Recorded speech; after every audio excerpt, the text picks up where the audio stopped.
Yo, yo, yo, what up, y'all? It's your boy Rob coming back at you once again with another C19 report. So before we get started, you already know what to do.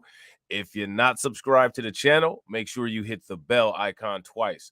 Smash the like button, share this video out to all of your followers, and let's get it cracking. All right. So shout out to everybody who is watching. If you guys can hear me okay, you guys already know what to do. Make sure you give me a thumbs up or a radiation emoji in the chat. If you guys cannot, then give me a thumbs down or an angry face. All right. And I'm going to shout out the early birds in the building already. Shout out to Vovo2 Love. It's good to see you in here. Shout out to Carlton Way. It's good to see you in here. And shout out to Lloyd Sky 9. It is good to see you guys all in here. So make sure you guys smash that like button.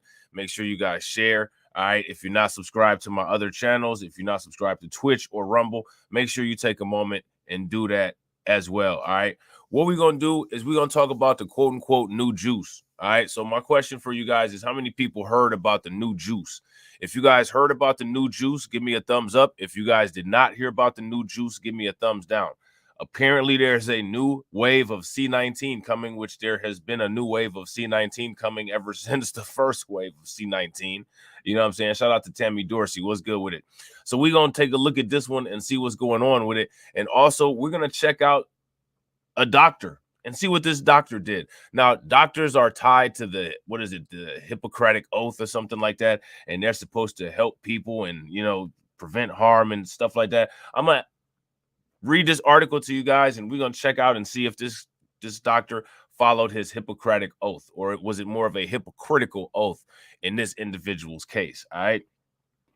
And I got some more streams lined up for you guys throughout the night. All right. So hopefully you guys got all the notifications hit. Tonight might be the first night that I do a stream on Blacklight Revelations 3. We'll see. So if you're not subscribed to Blacklight Revelations 3, take a moment and make sure that you guys subscribe to that channel, just in case I'm able to fit that in. All right. So what we got here is an article from CBS. All right. This is an article from CBS News. And what it says is that FDA and CDC say yes to updated C19 boosters. Here's what to know about the new juice for fall of 2023. All right. So new juice. All right. It's funny because I'm telling you, a lot of people are thinking like, oh, this whole situation is over. For whatever reason, man, you know what I'm saying? It keeps on it keeps on coming back. So, we got the channel set up here. We got the receipts of everything that has been going on with C19 and everything that's going to go on with C19. So we could check this stuff out. So let's see what's popping.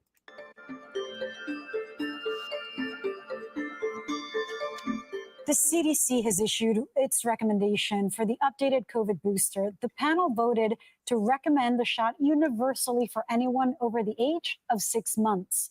Health experts say priority groups include people over the age of 65. Now, let me ask you guys, how many of y'all plan on getting this new juice? If you plan on getting this new juice, give me a thumbs up. If you're not getting the new juice, then give me a thumbs down. Those who are immunocompromised, people who are pregnant, and young children. Joining us now is Dr. William Schaffner. He's a professor of infectious diseases for Vanderbilt University Medical Center. Dr. Schaffner, it's always good to see you. What do you hope these boosters will accomplish? Well, I certainly hope that they will be accepted by a large proportion of the population in order to mitigate the impact of COVID going forward this winter. We expect further increases in spread that will result in more hospitalizations and, I'm afraid, more deaths. And we'd like to limit that. These vaccines will be able to prevent the development of serious disease, prevent hospitalizations, and of course, that's our goal. Now, here goes my question, right? If these juices are updated, my thing that I would like to know is, do they have any of the drawbacks, side effects, or limitations of the past juice? What I find interesting is that he didn't lead with a discussion about that. So we hope that it'll be widely accepted, and we can dampen the impact of COVID going forward. So what do you tell those who say that they've had enough shots, that they feel they're not part of that sector of the population who might be at higher risk and don't want to get a booster? Well, I would try to persuade them otherwise. You know, this is a virus that can take a perfectly healthy person and put them in the emergency room short of breath within 48 hours. So it continues to be a very, very serious infection. And although it is true that older people, people with chronic underlying illnesses who are immune compromised, are at greater risk, it is striking that we still see people, and indeed children, who are perfectly healthy and vigorous, still require hospitalization due to this virus. So we can't write it off. We've got to respect the virus. And the best way we can protect ourselves, our families, and our communities is, of course, to be vaccinated. Hey, I think when I finally am eligible for a merch store on this channel, we about to make a shirt that says "Respect the virus." What you guys think? Respect the virus. If it's one thing y'all gonna have to do, you don't have to respect me. You know what I'm saying? You don't have to respect the channel, but you gonna have to respect the virus. That's one thing you're gonna have to do. A CBS News poll that was just recently done shows that fewer Americans are concerned over new variants. Some 52% was the latest number, and that does not. There, 52% are not concerned. 58% were concerned when we were dealing with the Omicron variant. What do you make of that? Well, it's clear that the Omicron subvariants, although they're very contagious, aren't quite as serious. But I said not quite as serious. They're still causing a lot of serious disease. And the other thing that people perhaps don't appreciate is that even though they've had COVID in the past or have been vaccinated or even had both, your protection is going to wane over time. And all of our immune systems have to be reminded periodically to stay on the alert to protect us. And so we're moving, just as we do with influenza vaccine, to an annual updated vaccine. So, Oh, how many people knew about that? So when it comes to this thing, look at the doctor's face. He said, he said, we're moving to an annual updated juice. to protect us. And so we're moving, just as we do with influenza vaccine, to an annual updated vaccine. So let's get our COVID vaccine, let's get our flu shots this winter, and we can abate what it is that both of these viruses are going to do. And are we talking twice a year, or is once a year enough? Well, you know, ideally, we would like to give it more often, but what's practical and what we hope will be accepted. And He said if they can, he said if they can, they'd like to give it more often. You know what I'm saying? Real quick, ladies and gentlemen, if you guys haven't smashed the like button, please take a moment, smash that like button. Also, if you guys haven't hit the bell and subscribed wherever you're watching from, please make sure that you guys do that. And wherever you're watching from, please make sure you help the channel out by sharing the stream. and feasible is an annual updated booster. That's what we do with flu. That's what we're planning to do with COVID. And so far, so good. Thank you so much, Dr. William Schaffner. My pleasure. All right, so shout out to Carlton. You guys see what Carlton said in the comment section? The Smiths water line broke. That can. All right, my bad, y'all. If you guys agree with what Carlton said, give me a thumbs up. If y'all disagree with what Carlton said, give me a thumbs down. And the reason why I say that is because we're actually going to be going into that particular aspect there momentarily. All right.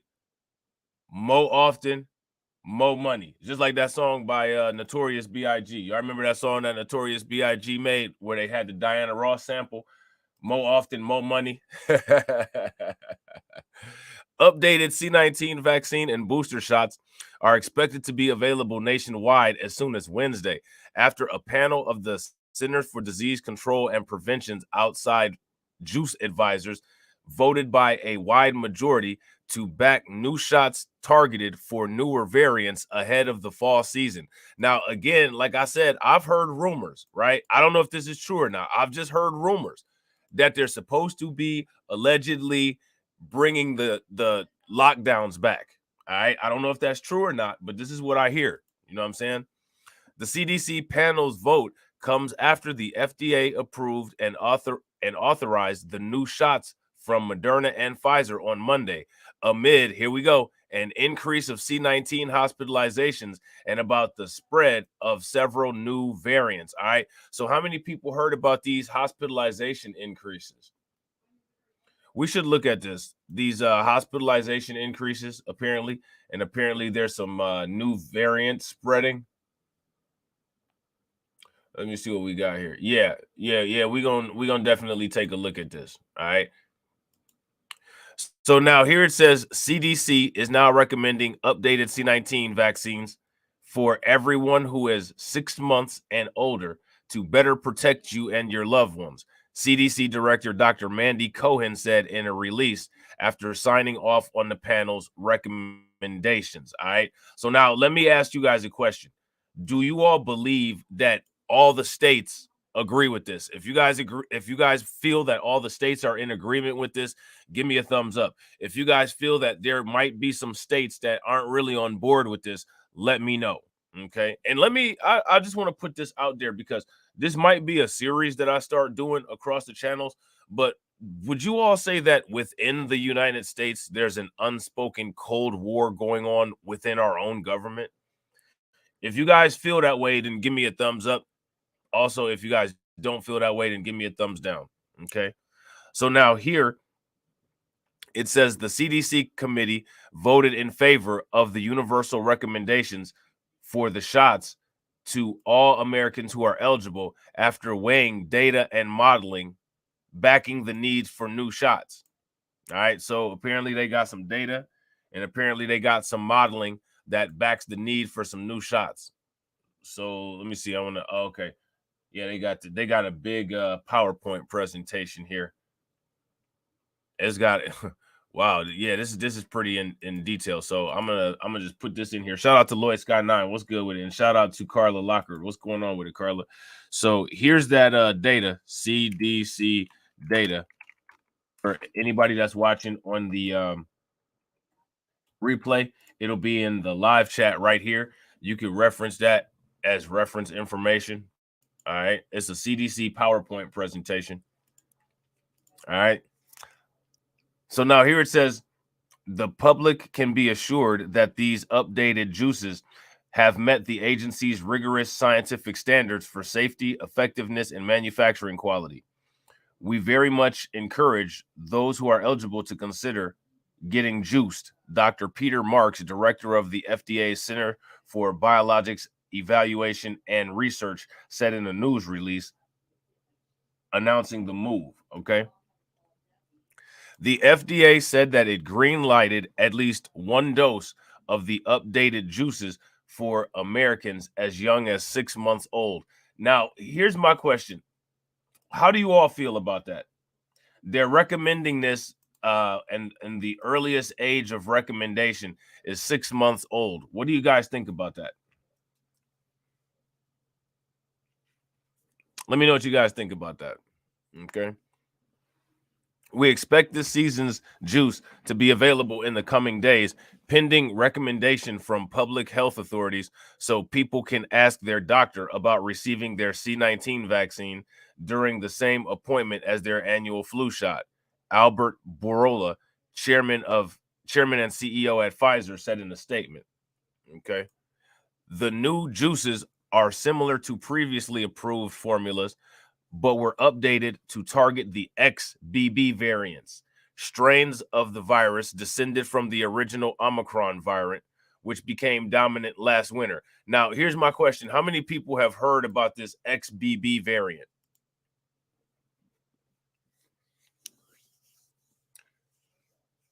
If you guys have heard about this XVV variant, let me know.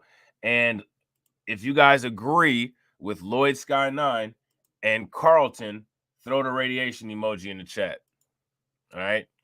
So now here it says newer descendant strains have since emerged, though the juice makers have announced early findings suggesting that their juices will also work for the latest strains on the rise. Now, let me ask you guys something. When these juice manufacturers are coming up with this data, do you think that if the juice companies' own research departments are the ones who are coming up with the data, is there a possibility that there could be some conflict of interests at play? If you guys feel that that's the case, then let me know. Okay. So now here it says we've been able to demonstrate in a clinical study that robust neutralizing antibody titers are induced against XBB 1.5, closely related variants such as XBB 1.6, and more distant variants including EG.5.1, FL.1.5.1, and BA.2.86. Moderna's Francis Pretty told the panel on Tuesday, presenting the company's findings.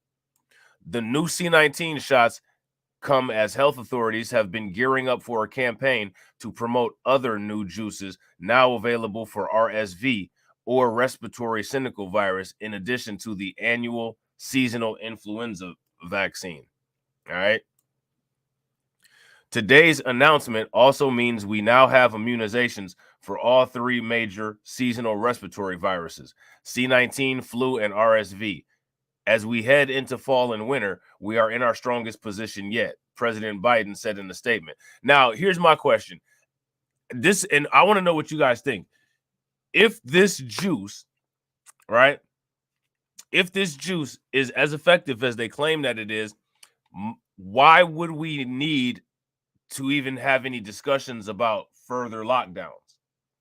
Because if the juice is effective, then it should prevent everything to a manageable level, right? And as long as everything is prevented to a manageable level, we should be okay and good to go. Like that would make sense, right? So now here it says the upcoming updated C19 booster shots still provide the best protection that we have against the disease, especially the most severe forms of C19. Emily Smith, a global health expert and author of The Science of the Good Samaritan, told CBS in an email. Even though we continue to have new variants of C19 pop up, the good news is that the updated booster shots still work against the current variants circulating, including the newest variants. Smith says her whole family, including her children, will get the booster shots when they're available. With the recent surge in cases and projected surges this fall, now it's time for you to get your juices, she added. So again, if this juice is as effective as they're claiming that it is, it should kind of curb some of this stuff, right? Wouldn't that make sense? Is that logical? You know what I'm saying? So now they're asking this question about when will the new booster be available. So for anybody that's interested, you know what I'm saying, which, you know, some people are definitely interested in this. Shots from Pfizer and Moderna are now shipping out this week following the FDA's authorizations and approval for their revised mRNA vaccines. Okay. We will have a vaccine available as early as tomorrow in some U.S. locations, Pfizer's Kayvon Modjared told the CDC panel. Juicinators had already been pre-ordering doses. The deliveries marked the first largely purchased and delivered through the traditional commercial market instead of the government-bought supplies from the earlier pandemic. So now if it's saying that this stuff is coming from commercial markets, what do you guys think is going to be going on with the price? Somebody about to make some money.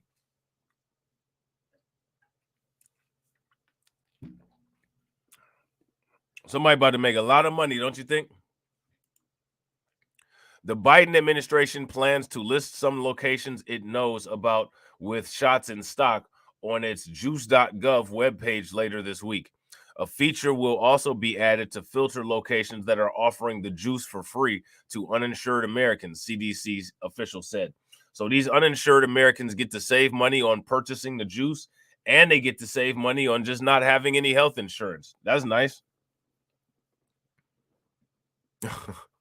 That's nice, right? A third juice option is also expected to roll out later this season from Novavax for Americans as young as 12 years old. That juice will be automatically added to the CDC's recommendations once the FDA completes its final review of Novavax submission. The vaccines have been manufactured. Has pre-positioned our U.S. distribution hub, awaiting EUA and the start of the fall campaign. Novavax's Philip Dubovsky said. These people have some interesting names. Are the C19 boosters still free? So what do you guys think that the boosters are still free? If you guys think that this stuff is still free, give me a thumbs up. If you guys don't think that it's still free, then give me a thumbs down. What do you think? Shout out to Cameron. What's good with it, bro?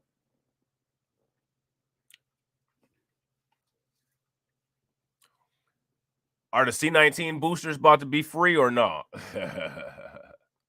Let me know what y'all think.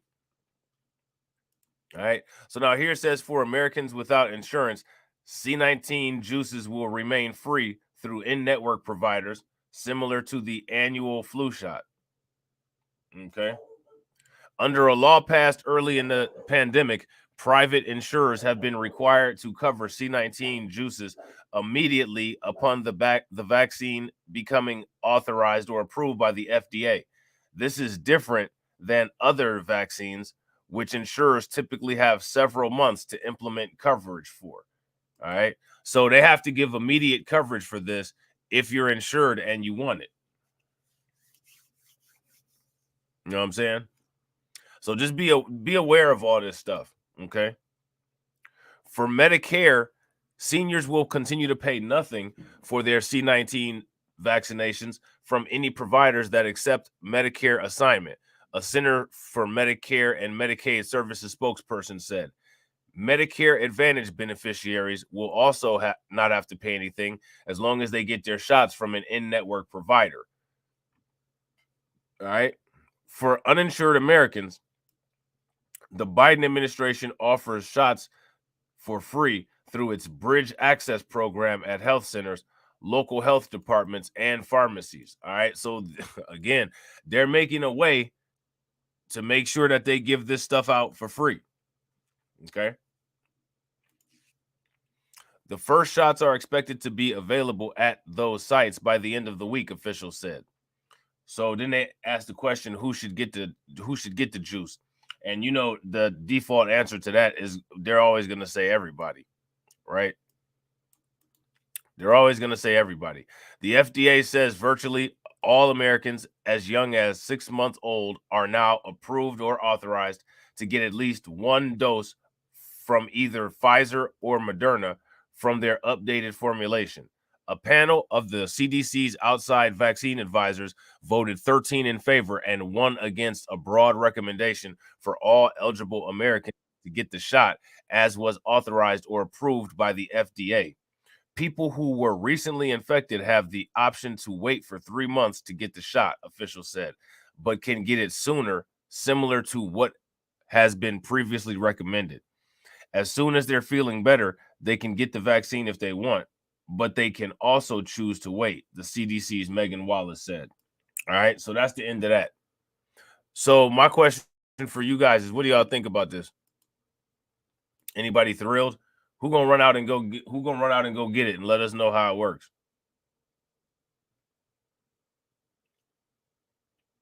So let me see. This was on Labor Day weekend, where these hospitalizations jumped up. So Labor Day, Labor Day is old news. So I don't think we'll look at that. Let me see. Hold on. But apparently, let me see. there is a rise of C19 cases in North Texas. All right. Now let me ask you guys a question, right? Like, let's put this all together. Where do you all think that C19 cases might be originating from in Texas? Just a guess. With everything going on, all the things going on around here in the United States, you know, where do you guys think that all of this stuff? Where do you think that this stuff could be coming from? What do you guys think? That's my question. What do you guys think? Where could this stuff possibly be coming from? Let's see what they say here. Monday, the FDA authorized updated C19 juices as Dallas County Health and Human Service has been tracking an increase in cases.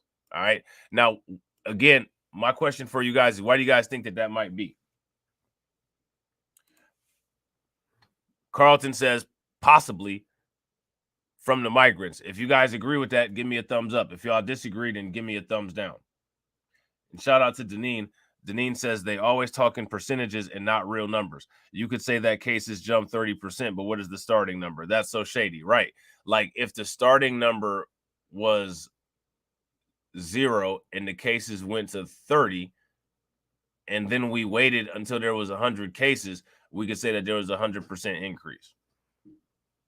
You know what I'm saying? So yeah, that they should use percentages, and then they should always reference the percentages with the actual nominal value. If you ask me, that fire looked crazy. That was on that little thing going down at the bottom. You know what I'm saying?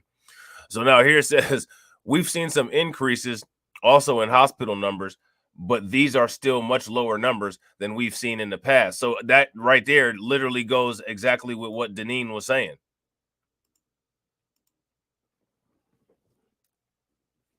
That's literally like right in line with what Deneen was saying right there.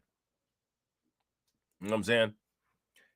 Huang said XBB 1.5 variant is of the most dominant variants that we're seeing locally. The FDA authorized updated C19 juices that targeted on Monday. The CDC is meeting on Tuesday to recommend who should get it.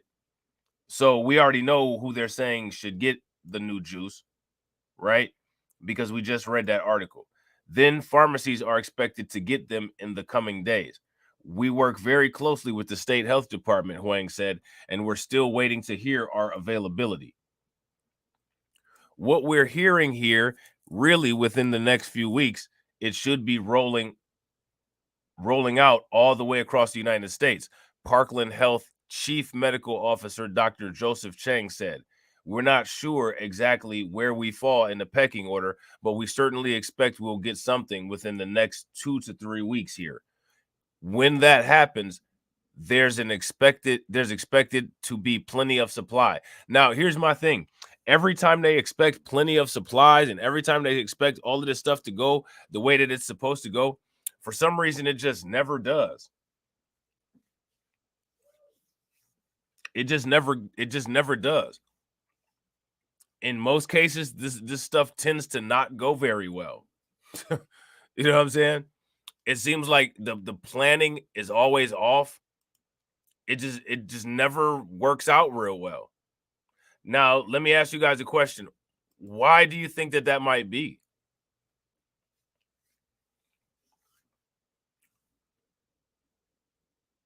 You guys got any idea?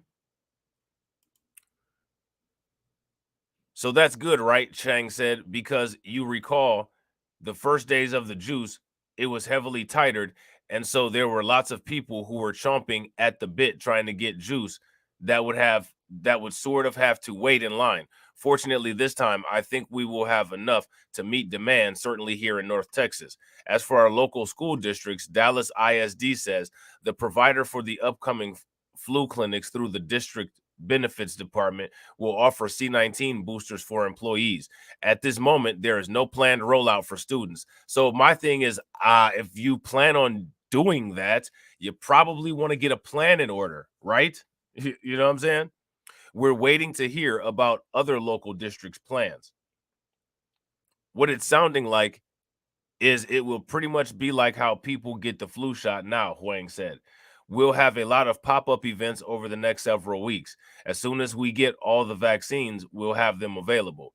This comes as we approach flu season. Doctors we spoke to today say both the flu and C19 vaccines can be given at the same time. It just comes down to personal preference. Here's my question. What do you all think that people's personal preferences are when it comes to this particular situation? You know what I'm saying? So we talked about these new variants. Let me ask you guys a question. Do you guys want to go into detail about the new variants? If you guys want to go into detail about the new variants, give me a thumbs up.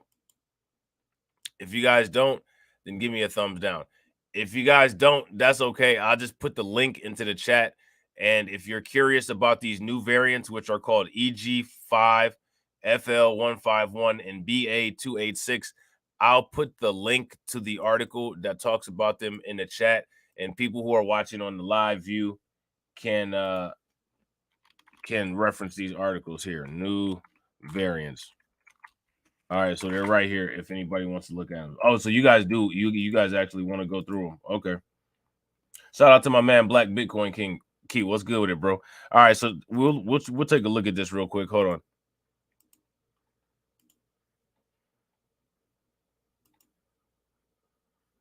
Shout out to Lehman Lucas. Facts. Joe said C19 was over. Though. The only thing that's over is his presidency.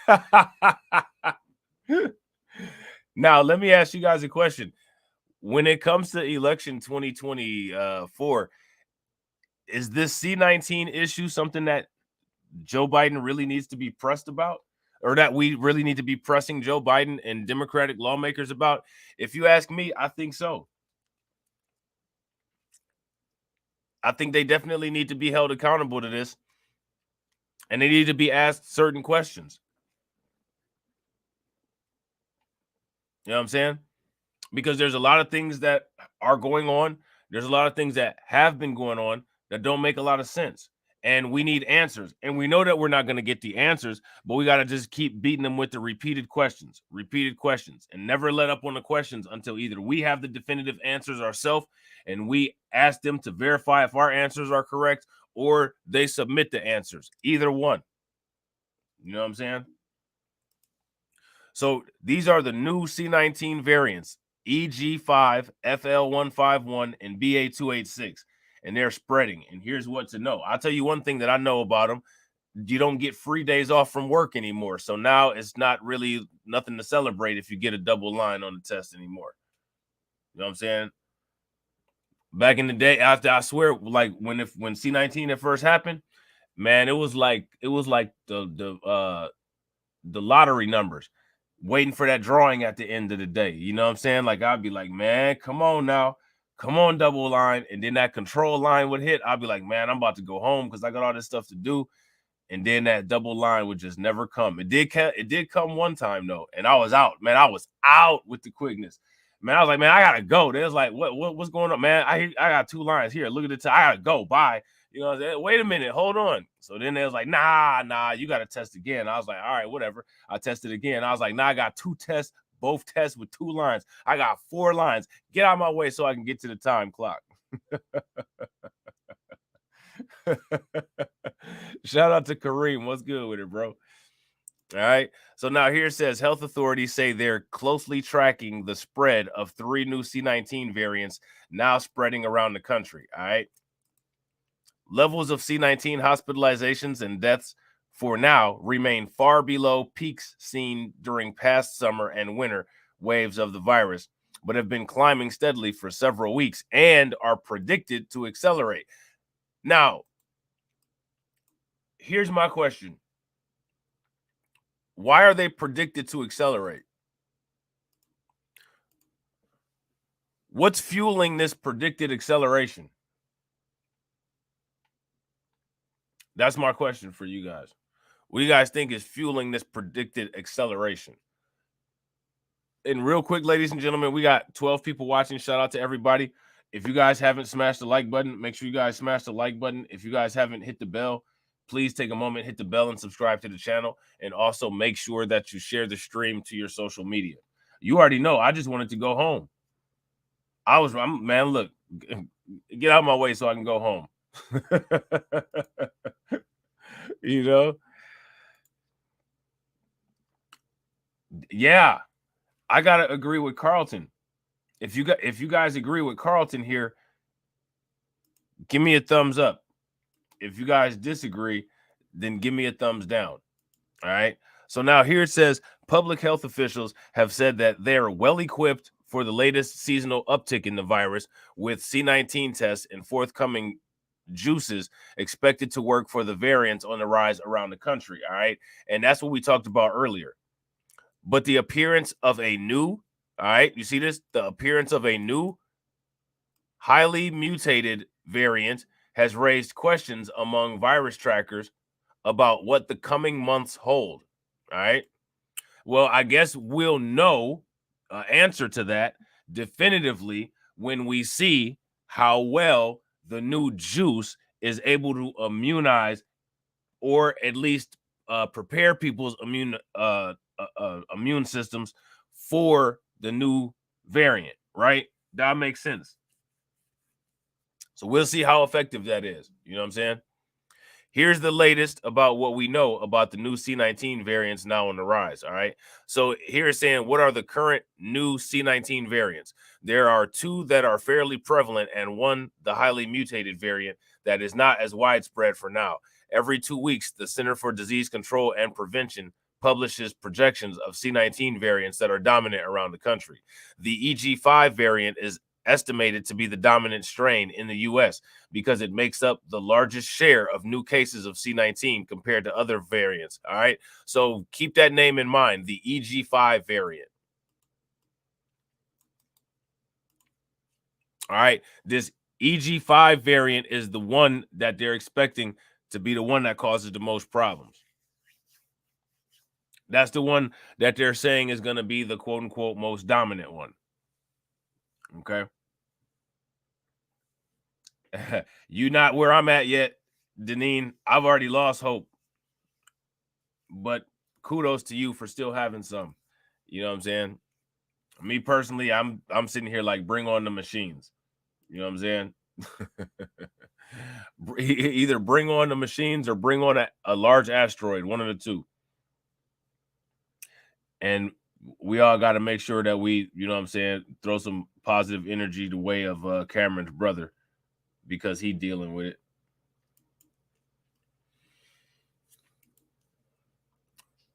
So now here it says, behind EG5, unofficially nicknamed Iris by virus tracker T. Ryan Gregory on social media, is a long list of other closely related variants, virtually all of which descended from the XBB strains that were dominant last winter.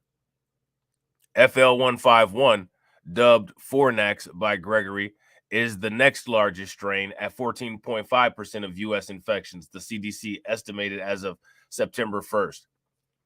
Both EG5 and FL151 are XBB variant descendants that share a mutation known as F456L, which appears to be helping them spread more than other virus siblings. Now, let me ask you guys a question. If there's a mutation, I want you guys to use some critical thinking and some recall based on what we talked about before on this channel.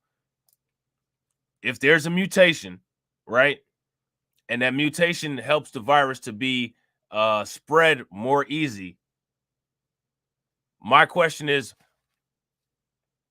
where is the mutation at most likely? How do these viruses get into where they get into? See, that's the question. Authorities have also been tracking a highly mutated strain of the virus called BA286. That strain was nicknamed Purola by user JP Wheeland on social media. BA286 prevalence remains too small to show up on the CDC estimates and is currently being aggregated with its distant ancestor, BA2. Yeah, the protein. Shout out to Carlton. Throw some radiation emoji in the chat for Carlton. The protein.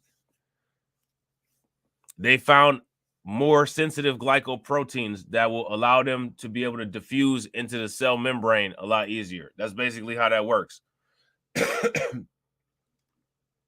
More sensitive receptor sites. So they got a nice little video here. Let's look at this. Or not. Beautiful ladies loving it. All right, come on. And see, they don't give you no kind of warning. We got to just sit through this. They don't give you no time frame. Why they got this dude right here looking like this? See, this that suspect shit. Can we hurry up with the damn video, please? All right, here we go. Hold on real quick. Health officials are tracking a new variant of the coronavirus. It's been found in at least 3 states so far. And cases are starting to pop up around the world. The new strain of the virus has been detected now in several countries, the UK, Denmark, South Africa, Portugal, and Israel. That's according to the Global Initiative on Sharing All Influenza Data. For more analysis, we want to go to Dr. Oasis Durrani. He's an emergency medicine physician in Houston, Texas. Thank you so much for being with us. We really appreciate it. I have been in Los Angeles, and while we don't know that it is confirmed that it is Carl just said Umar is mad looking at that commercial. He's a simp. You know what I'm saying? Umar Johnson's a straight up simp. A286.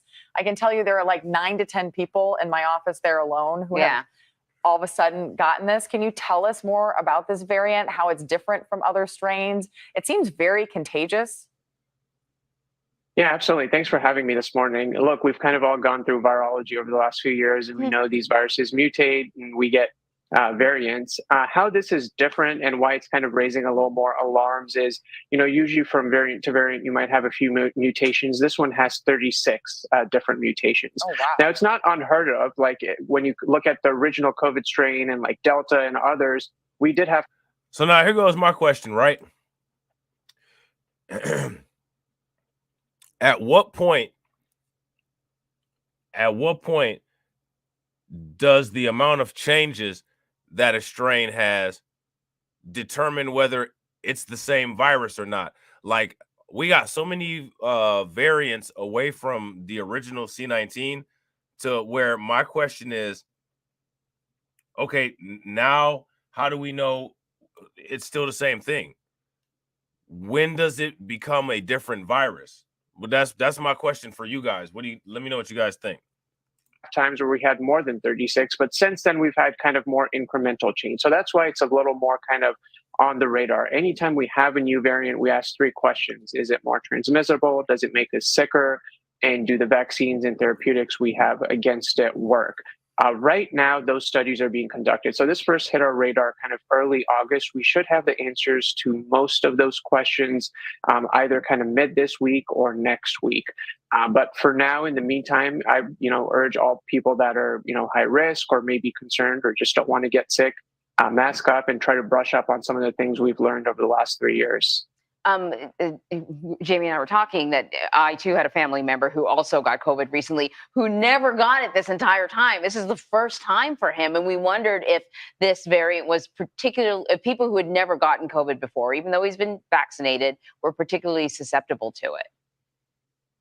Absolutely. That's a possibility. Kind of where these mutations are at are around those spike proteins that kind of increase the virus's ability to kind of attack your immune system. And there it is right there. We just called it. Everybody in the chat, give yourselves some radiation emoji. You guys just called it the spike protein. Okay, listen to this part again. Anytime there's a variant and the mutation is a mutation that allows the infection to be more transmissible, we know that it's because of a change in the spike protein, also known as the surface glycoprotein. Okay. so we can translate some of this stuff. And one of the things is the reason why it's so important to be up to date and to understand a lot of these terminologies is because these are the things that people try to use in order to talk over your head. These are the things that people use to try to confuse people. These are the things that people try to use to politicize certain issues and attempt to try to embarrass people. And we're not having that anymore. You know what I'm saying? That is a wrap. You know what I'm saying? From here on out, people are getting brutalized intellectually. That's the new thing going forward. You know what I'm saying? If you guys agree that that's how it should be, then give me a thumbs up. If you guys disagree, then give me a thumbs down. We're particularly susceptible to it. Absolutely, that's a possibility. Kind of where these mutations are at are around those spike proteins that kind of increase the virus's ability to kind of attack your immune system and kind of get you sick. So those that may have been vaccinated and it's been over 6 months, they might be kind of, getting it for the first time. Also, if you've had COVID before, a lot of times with these newer variants, we're immune against those because we were infected before. This one, it looks like might not be as, as protective previous infections and vaccinations against this one, but we should have those definitive answers here pretty soon. We always have so many questions when these, variants pop up, right? But one thing I've heard a lot of people talking about, just because this has been a big topic of conversation in my area, are the updated vaccines. I know they're supposed to roll out next month, but are they going to protect us against this new variant from everything? No, she's asking a good question. But what I was going to say is that, see, this is the difference between our platforms and other people's platforms, because people fear us so much, because these people are so intimidated and these people are scared to have regular conversations and they attempt to avoid us at every interaction. As a result of that, the only thing that they're doing is making the monster worse, because that means that instead of me being able to have a normal doctor on here, because I'd like to have a doctor on here and the doctor could come and talk and discuss certain things, because of the world that we live in, I'm not able to do that because they actively boycott our platforms. So what that means is that I have to learn all the information that a doctor would learn. So now, now that I have to learn all the information that a doctor would learn, that means that I'm armed with way more information than the average person who does content or talks about these kind of things with information. As a result of that, there'll be even more boycotting of our platform because they know that we'll be able to just, sink the teeth into any kind of nonsense that any of these people say. So what these people don't really understand that they're doing is that they're creating a very dangerous, cancerous tumor type situation as far as, the amount of knowledge and information and logic that people are starting to gather. And it's going to end up getting out of control. Their best bet would be to stop boycotting our platforms and to just kind of let things naturally grow, which if they let things naturally grow, it would actually slow things down. But see, they're too stubborn. They're too stuck on their own pride, and they're too egotistical and narcissistic. So they have to continue with their own nonsense in order to be right. And by the time that they realize that they're wrong, it's going to be way too late. You know what I'm saying? Everything I'm reading, it's about Omicron and some of the past variants. So how will this work? Yeah, so this variant's a new one, right? So they didn't create the vaccine for this variant in particular. What they did was, just like the flu vaccine, we look at Australia, they're a couple months ahead of us, and we kind of predict what's going to come to the US. So kind of a few months ago, they looked at what variants were kind of emerging, and at that time it was XBB.1.5, and that's kind of the one they targeted. Now, obviously, this is kind of a newer development, so they are testing the vaccines against this variant to see, what those results are going to be. And I imagine if it's, something that's a total surprise, they may kind of modify that release that's expected in mid to late September. So I got to tell you, when I heard about this and heard about the possibility of another booster shot, I'm one of those people a little bit suffering from like booster fatigue. I'm suffering from all COVID fatigue. Right. And it was, and plus, like, you know, last year was so much easier. Here at CBS, we have like a clinic. We could just go and get, you know, whatever shots we needed. They made it so much easier. Now it's a lot tougher to get your hands on tests. They're more expensive, masks, and certainly to get a vaccine, you know, you might have to make an appointment to get a booster shot. So is there a possibility that we're looking at a comeback when it comes to, you know, some of the precautions that we took before? And are you concerned about people just not really willing to do that anymore? Yeah, so I don't want to scare people. We're not going to get to like lockdown territory or anything like that at any point. So according to this doctor, he feels that that's the rumors of these reinstituted lockdowns. This particular physician right here feels that that's not going to be where the direction of where we go. So there, you heard that from him. Yeah, so I don't want to scare people. We're not going to get to like lockdown territory or anything like that at any point during this kind of pandemic or because of COVID. So that's off the table. What is on the table is that we have a lot of tools. Some tools are, you know, cheap and easy to use, like putting a mask on if you're getting on a plane. Some tools are kind of a little more burdensome, right? Isolating, making sure that you're getting tested, things of that nature.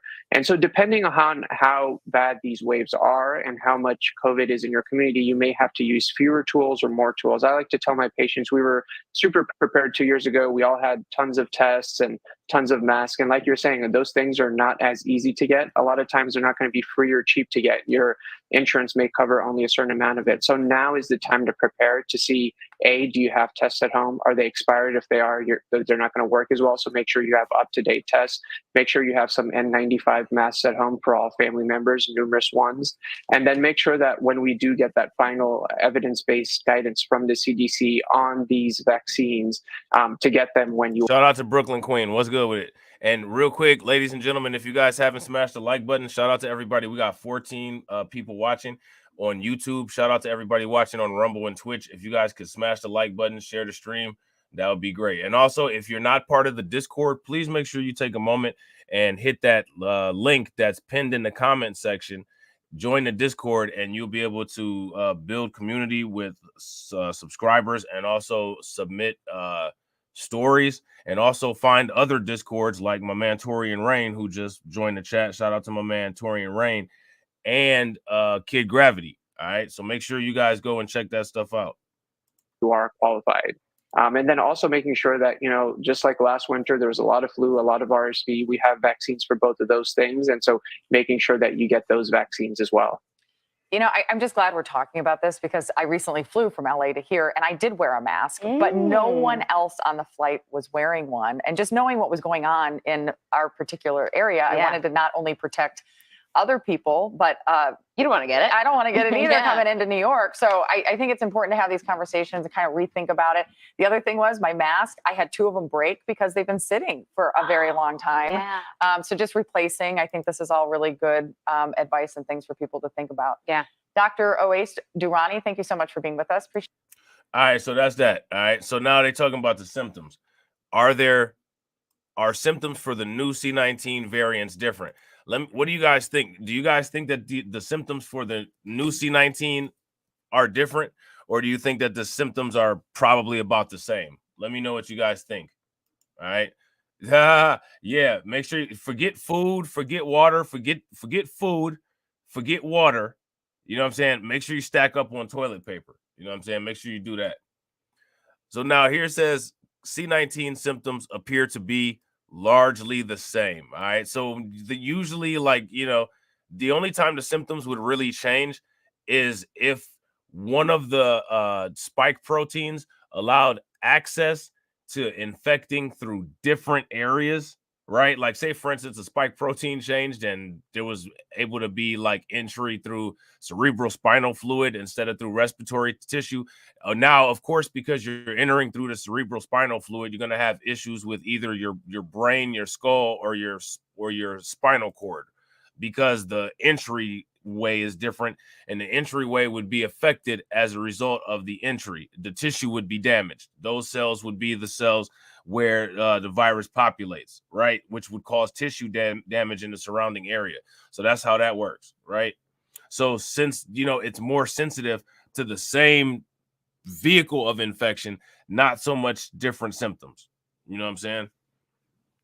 So now here it says the C19 symptoms appear to largely be the same. Since EG5 and FL151 emerged, officials have generally downplayed claims of dramatic changes in symptoms caused by those closely related new variants compared to their close Omicron variant relatives from earlier in the pandemic.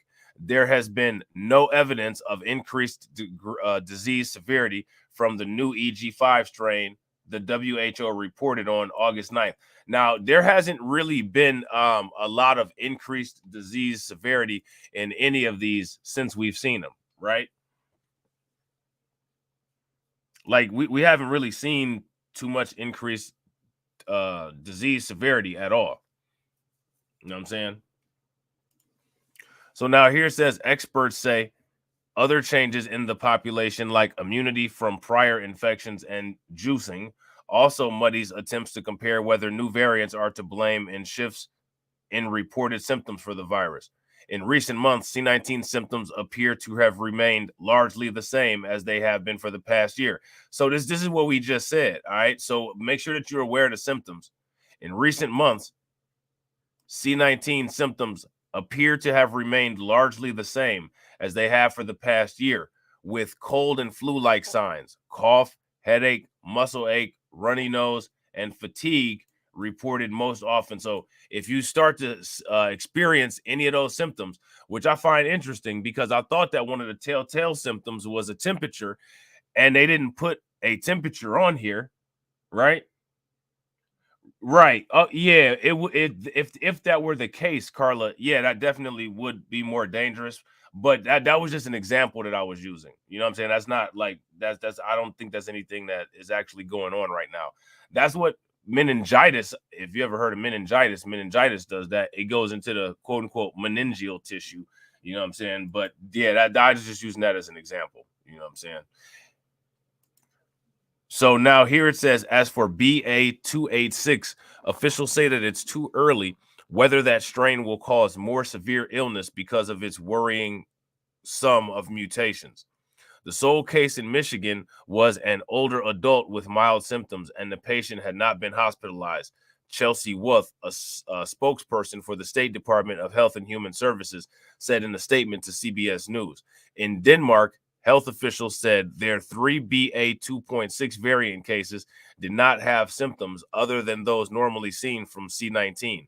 The UK said its BA286 case was tested at a London hospital, but that it was currently not possible to assess comparative severity by variant based on data. So now I don't know why we would ask this, but it's asking the question, do the C19 tests work for the new variants? Now, let me ask you guys how you feel about this. Do you all think that the new the tests, this old C19 test would work on the new variants? If you ask me, my assumption is that yeah, they should work. You know what I'm saying? If you ask me, at the point where the C19 virus becomes that different from the original version that the test was made from, at that point when that occurs, now we're dealing with a completely new form of the disease. And at that point, if it's not being detected on the C19 test, then it's not C19 anymore. Like that's a very simple check and balance to make sure that that works or not, right? Would you guys agree? Like that's pretty logical for me to say, right? And shout out to Brooklyn Queen, and shout out to Carla for answering the Nightbot. Appreciate you guys. So now here it says they seem to work, although that may change if one of the strains becomes more prevalent. The Food and Drug Administration has so far not flagged any issues with EG5 and FL151 variants from its ongoing joint effort with the National Institutes of Health to study the performance of C19 tests with new strains. One positive development modeling suggests the variant will not evade tests better than previous Omicron strains. All right. And again, if you have this issue, if you ask me, where these things are if you have an issue where these things are consistently quote unquote evading tests, again, you might want to consider now at this point, the disease has changed to the point where it can no longer be considered C19. Would you guys agree? Like, to me, I believe that that's a logical assessment. You know what I'm saying? And real quick, ladies and gentlemen, if you guys haven't smashed the like button, shout out to everybody that's watching. We got 15 people watching and we got 16 likes. If everybody can take a moment and smash that like button and get us over 30, that would be great. All right. So now here it says we now have the genome mapped and all of that information. We also have the epitopes mapped for all antigen-based tests. We can do computational analytics to see whether or not we think there's going to be any impact on test performance.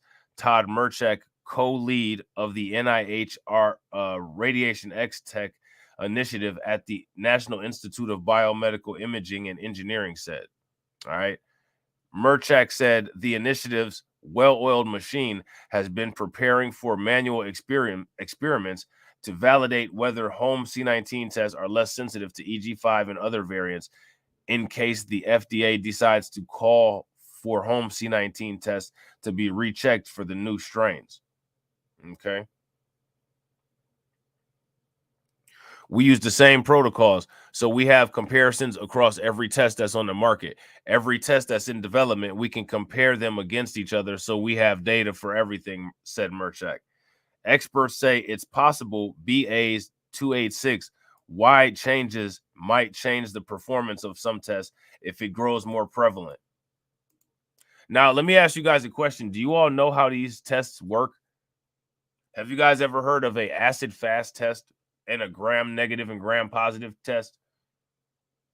If you guys have ever heard of acid fast bacteria staining, or if you ever heard of gram negative and gram positive, give me a thumbs up. If you guys haven't, give me a thumbs down. UK health authorities said it was unreliable to attempt to predict the combined effect of the large number of mutations from BA286, but acknowledged there's enough information to expect significant antigenic change. Okay. So now we're asking this silly question, right? Will the fall 2023 C19 boosters work for the new C19 variants? We've already talked about this. All right. So let's see what this guy has to say here. Hold on real quick. Hold on. Let me see what we got. Okay. So, yeah, this guy, he's not talking about the vaccine. He's just talking about variants. And that's where this article ends. We're going to take a quick look at what old boy is saying over on Twitter, and then we're going to go to the next article. All right. So let's just take a look at this real quick because I already pulled this up. May as well not waste it, right? I already pulled it up. Let's go ahead and see what his ass is talking about. Let me see. Hold on real quick. All right, here we go. Let's see what he's talking about. Let's expand that up. All right. Every time a virus has that opportunity to replicate, there's also an opportunity for it to make a mistake, right? And that's how viruses change. Those mistakes give the virus just a little bit of a competitive edge. For example, can it get into a cell? So then that means that if it, so it's not a mistake then. You know what I'm saying?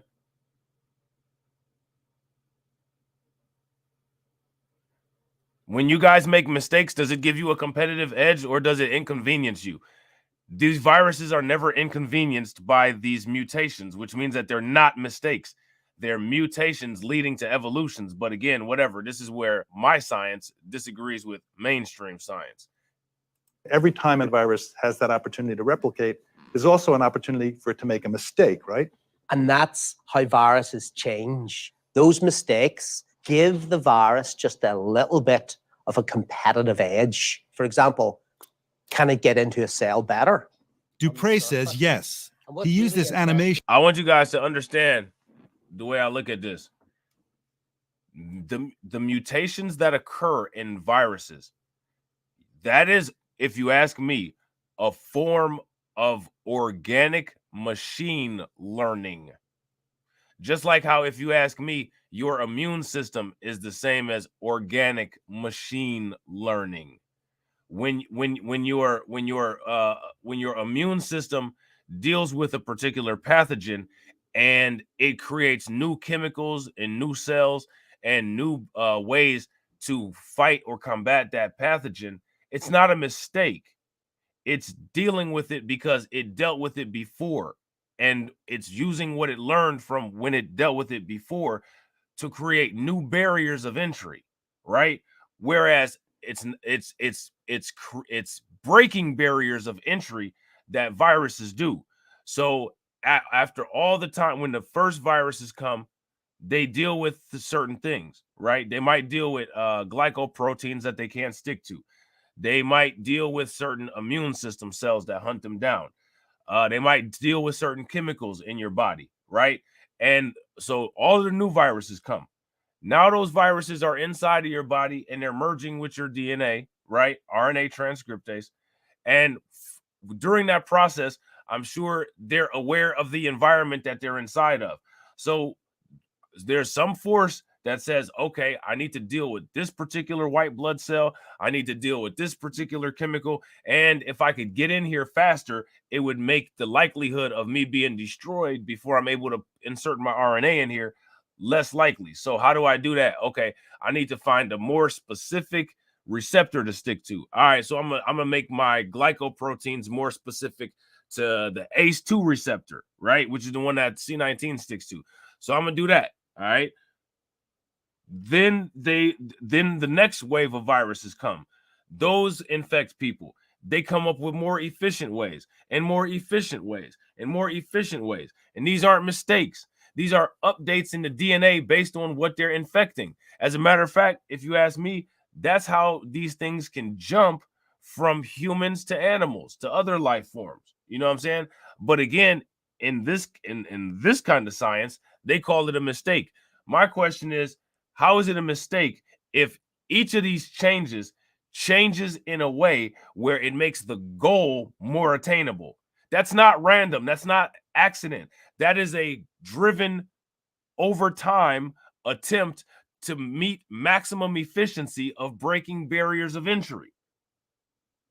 If you guys agree with that, give me a thumbs up. If y'all disagree, give me a thumbs down. To show us how. It starts with the spike protein, seen in red, which the virus uses to latch onto and to enter a human cell.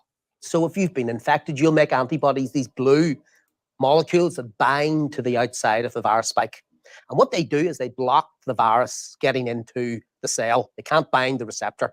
Now, here's a variant, the yellow, illustrating the variant. The antibodies can no longer bind. The virus is able to attack. That's literally exactly what I just explained. And he's calling this a mistake. That's not a mistake. Like literally, that's how the military works. That's like these things would these are missiles, right? Like we're gonna look at this like this is the military. So these antibodies, which are represented by these 3 blue dots, these are missiles, right? Now the virus is the target.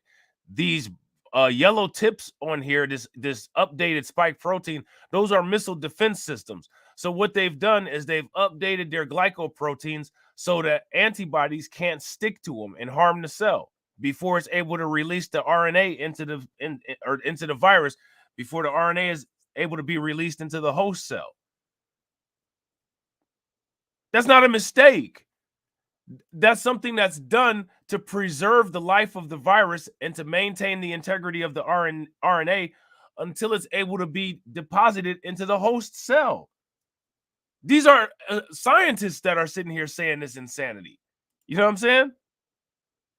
Bind, the virus is able to attach to that receptor, latch on, and bingo, that person gets infected. Is there anything we can do to stop the virus from mutating so much? We can certainly stop it making as many. Yeah, the only thing that you can do to stop the virus from mutating so much is to stop it from getting access to host cells. As long as the virus is able to get access to host cells, it's always going to mutate. Like, that's a common sense question. You know what I'm saying? Shout out to AJ. AJ said my head hurt. mutations by stopping it infecting as many people. If we block its transmission, if we wear a mask, if we get vaccinated, if we do social distancing. So there's a practical thing that we can do. But physically, biologically, is there something that we can do? Is there a magic bullet that we can shoot at it that stops it making mutations? Nope. Yeah, actually there is. It's called eradication. So you have to make the choice of whether you want to completely eradicate the virus or not. So there's that. There is a magic bullet. That's it. Eradication. Now, are you capable of eradicating it? Are you willing to eradicate it? Who knows? You know what I'm saying? So, I'm going to skip through a lot of this stuff, right? Because I got other live streams and other stuff that I want to talk about. And a lot of this stuff is real repetitive. And I think that if we save time, it will make more sense. So I'm going to just show you guys the headlines real quick. If there is something that you want me to stop on, you guys can just let me know. But what this says right here is that the first time the updated C19 vax will not be free for all. All right. So people in Minnesota should pay attention to this right here, at least according to this, at least according to what they say in the headline here. Let's see what this lady's talking about real quick. Let me see. Hold on. All right. Hold on.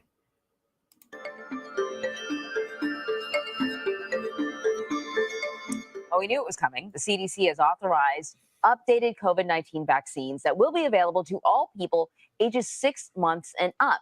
So it will target new widespread variants in the U.S. as cases and hospitalizations continue to rise. The decision came one day after the FDA approved the vaccines from both Pfizer and Moderna.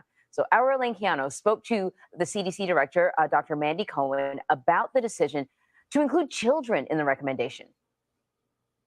In addition to being the head of the CDC, I'm also shout out to Alonzo. What's good with it, bro? And I wouldn't recommend anything that I wouldn't recommend for my own family. So I intend to get vaccinated. My daughters, who are 9 and 11, are going to be vaccinated. My husband is going to get vaccinated. How would you like people to think about COVID vaccinations moving forward? I'd like them to think about it the same way they do their flu shot. I want folks to make it just part of keeping themselves healthy, making sure they have that protection and that shield.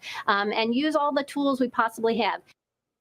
All right, so Elaine Keano is here joining us in Studio 57 to talk about this. So Elaine, I mean, usually when these boosters get rolled out, the focus is on maybe older people or more vulnerable people. This is the first time I'm hearing 6 months and older go get the booster. Why is that? So it is pretty broad, right? Yeah. And the idea being that, look, kids can also have underlying health conditions, right? Sometimes detected, sometimes not detected. So that's number one.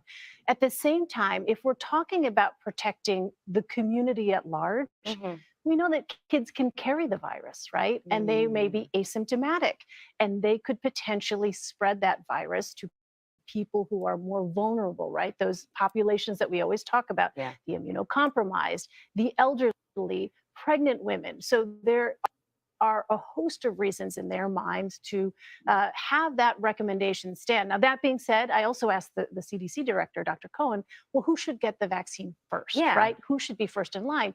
And it goes back to those compromised sort of populations, or those vulnerable populations, because of all of the reasons, that we have learned over the course of the pandemic. When you look at who's in the hospital right now, who continues to be most vulnerable, those are the folks that should be first in line, Dr. Cohen said, to get the shot. Yeah, it's hard to figure out just how to approach this kind of new wave of COVID, right? Because, I mean, there's so many people, I don't know about you, but there's so many people that I know that never got COVID over the past couple of years, and then they're getting it now. We're seeing the cases tick up. We're seeing hospitalizations tick up.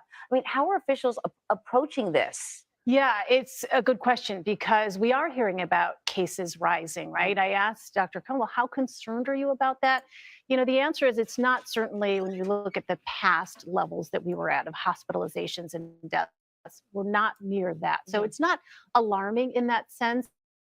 At the same time, you heard a little bit there, Dr. Cohen and other public health officials are trying to shift the way the public thinks about these shots, right? That in fact, they don't like the use of the word booster. They want us to think about them as updated vaccines, a la an updated flu vaccine, right? At the same time, they also want to make very clear, this is not like the flu, because people die, they know, they are at an increased risk, right? Certain populations of hospitalization and of severe illness and death in some cases as a result of a COVID-19 infection. So in that sense, right, it's sort of a delicate line. They want people to get that flu shot, get the COVID shot, think of it that way, but at the same time, take it seriously and shift that mindset so it's not such a divisive topic, right? But something that just becomes part and parcel of our yearly checkups. Right. The flu shot isn't divisive. You just get it. Right. Everything is divisive. You guys notice that everything is divisive. Carlton says she's gonna say black and brown communities eventually. Give her time. That's hilarious. You know she is. I really wish that those people would just say what they want to say. You know, like just keep it a buck. Just say what's on your mind. And real quick, ladies and gentlemen, make sure you guys show some love. Throw some radiation emojis in the chat for Brooklyn Queen, if I'm not mistaken, with the Cash App. So definitely appreciate it. Make sure you guys show her some love because, like I said, you guys already know it's you all that make the content possible, and you guys have been showing crazy amounts of love. So I've been trying to reciprocate with crazy amounts of content. And I hope the quality is good and the stuff that you guys are interested in, and it, you know, helps you in your day-to-day dealings. Shout out to NY State of Mind 22. And you're good, right? But yeah, I think people have there's booster exhaustion, so I can see why they would want to sort of not use that word anymore and try and reframe it. Sure. The booster exhaustions. You know what I'm saying? How many people are dealing with booster exhaustion? You know what I'm saying? I've never dealt with that before, but it sounds horrible. You know, so you already know what's going on in Florida, besides a bunch of race massacres and anti-black racism. Now, you know, DeSantis ain't having it. DeSantis ain't having it. Anything and anything that's special regarding C-19 is not going down in Florida, even if it's fact-based. It's just not going down, you know. So he got a black puppet up there, and this brother really looks like he is being puppeteered. So this is an article from the Miami Herald, and it says Florida advises against the new C-19 juice for people under 65, contradicting the CDC, because that's just what you have. Like you can't have anything here in the United States anymore that is just basically good advice from either wing of the government. If conservatives say one thing, liberals have to go against it. If liberals say one thing, then conservatives have to go against it. And who cares if literally no one is getting any good information and everybody's just lost? As long as we play our political game and galvanize people on the basis of idiocy, it's all good and fair, right? Like that's the United States that we're living in nowadays. And nobody wants to take accountability for it. You know what I'm saying? The people who allegedly lead the culture, you know what I'm saying? Which we know who those people are that quote unquote lead the culture. They're the ones that are leading this culture war. People like this Adoso right here, Ron DeSantis. You know what I'm saying? I mean, my thing is figure out what the right, correct information is, and don't politicize it. Give us the information that's the best available information. You know what I'm saying? But they're not doing that. You know what I'm saying? These people are more about their agendas and saying what they want to hear somebody else say so that they get some money. I'm going to tell y'all something. I don't see me personally. That's one of the reasons that I enjoy being not attached to anything. You know what I'm saying? I'm only attached to the people that watch my content, which is you guys. You know what I'm saying? I'm going to say what's on my mind. You guys can agree with it. You guys can disagree with it. You know what I'm saying? I respect the disagreements, but I don't have to say something just to try to pander to y'all. You know what I'm saying? Like, I'm going to tell y'all what I feel is the best based on information that's available to me. I might be wrong. I might be right.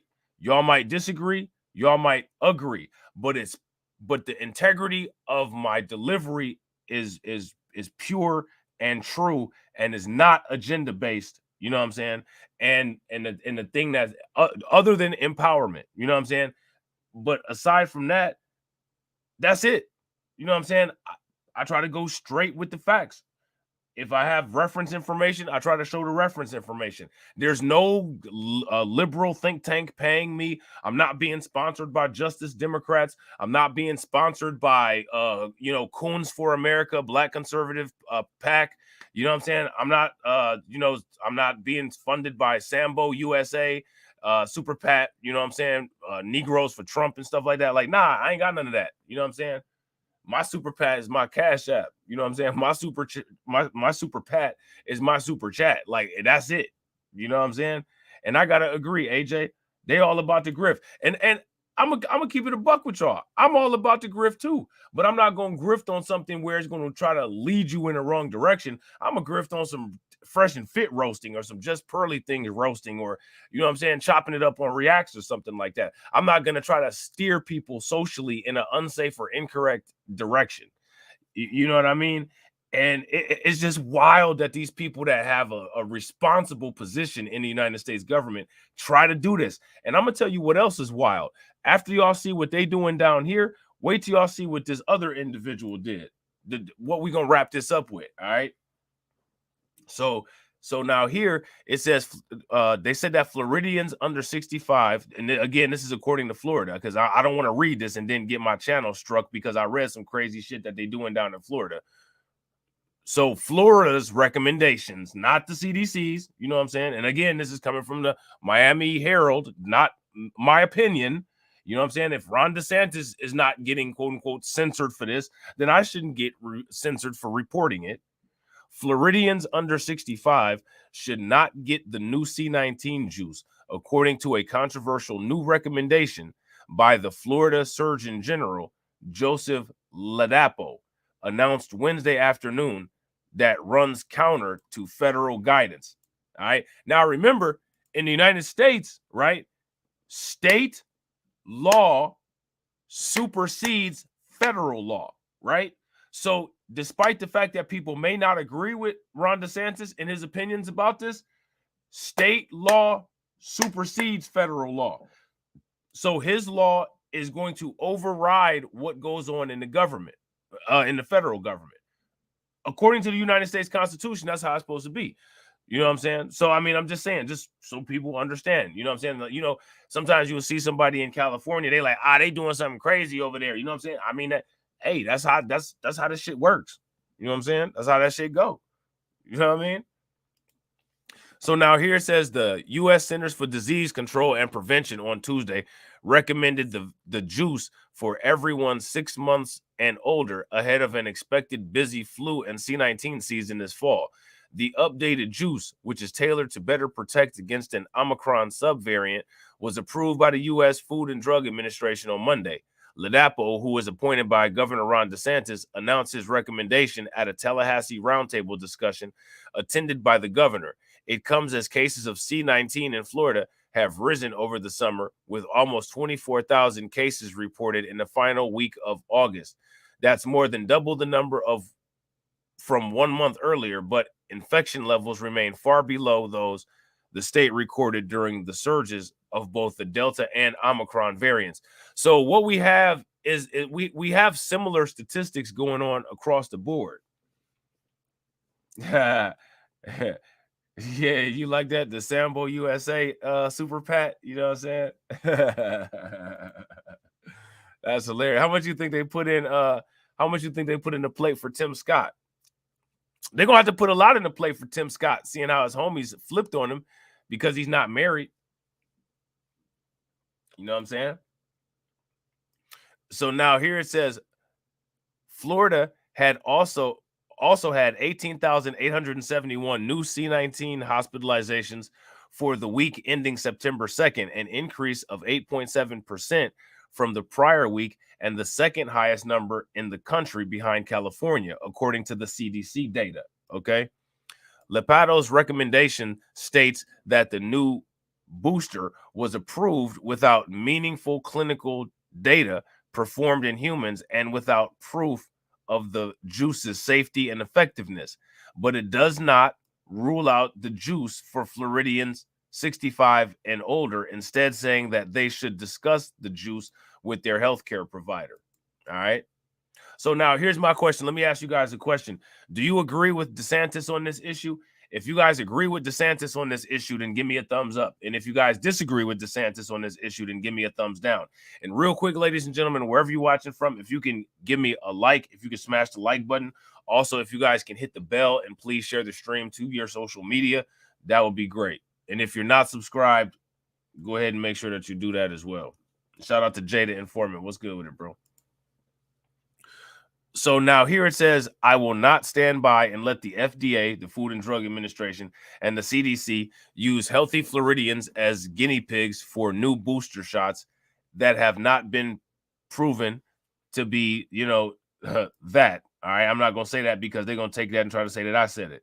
DeSantis said in a statement, once again, Florida is the first state in the nation to stand up and provide guidance based on truth, not Washington edicts, which we know that Florida doesn't operate in the realm of truth about anything. You know what I'm saying? Here's my question. What does Florida operate in the realm of truth against?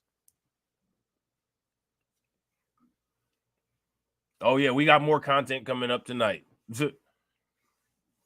We got more content coming up tonight because these people just don't stop. More than 90,000 Floridians have died from C-19 since the start of the pandemic, according to the Florida Department of Health data. Roughly 22% of those were under 65, more than 20,000 deaths, okay? With cases and the number of hospitalizations rising, the state should be encouraging residents to take every precaution, said Jason Salimi, an epidemiologist at the University of South Florida. The Florida Department of Health's own analysis of health outcomes showed that catching C-19 could increase chances of cardiac-related death much more than getting the juice does. So we shout out to Black Bitcoin Key because we had actually had like a little mini diatribe, a little mini discussion about this. And it's interesting that they kind of go over that right here. You know what I'm saying? So we were talking about that with the whole quote unquote died suddenly thing and all of that. You know what I'm saying? And that's a little piece of information right there that I didn't know that they even had any studies on. So, you know what I'm saying? Again, shout out to us for having these advanced discussions because, like I said, if you go around the internet, it's just a bunch of people saying crazy shit. Nobody's actually intellectually articulating much. You know what I'm saying? We actually are having discussions over here, us low IQ people. You know what I'm saying? So shout out to us. You know what I'm saying? So now here it says there are many people under 65 who may still be at high risk for severe illness from C-19, including immunocompromised people, frontline healthcare workers, and people with underlying medical conditions who also have the potential for high occupational exposure, he said in an email. C-19 clearly has demonstrated the potential to impact people younger than 65. Some of Ladapo's previous recommendations on the C-19 vaccine have been widely criticized by epidemiologists. In October, he said young men should not get the juice based on a state analysis showing an increased risk of heart-related deaths. All right, so now we're going into that heart thing again. You know what I'm saying? So again, that's interesting. You know what I'm saying? And real quick, ladies and gentlemen, I can't remember if I just told you guys or not, but I was gonna ask y'all to smash that like button again. I try to time it like where I ask about that like every I want to say like every 20 minutes to a half an hour, but who knows if I actually ever hit the mark or not. So now, oh yeah, okay. So the Tampa Bay Times has an investigation about this. So I'm gonna put the link in the chat for to this for people that may be interested in it. Let me see. Remove Florida officials removed key data from a health report. Okay. Oh, you know what? And this is one of the articles that you got to subscribe to read, but I'm gonna put the link in here anyway. You know what I'm saying? I'll be needing access to these articles.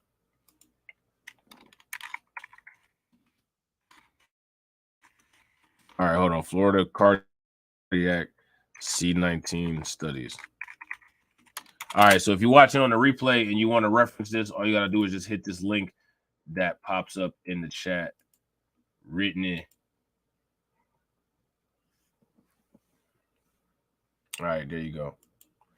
All right.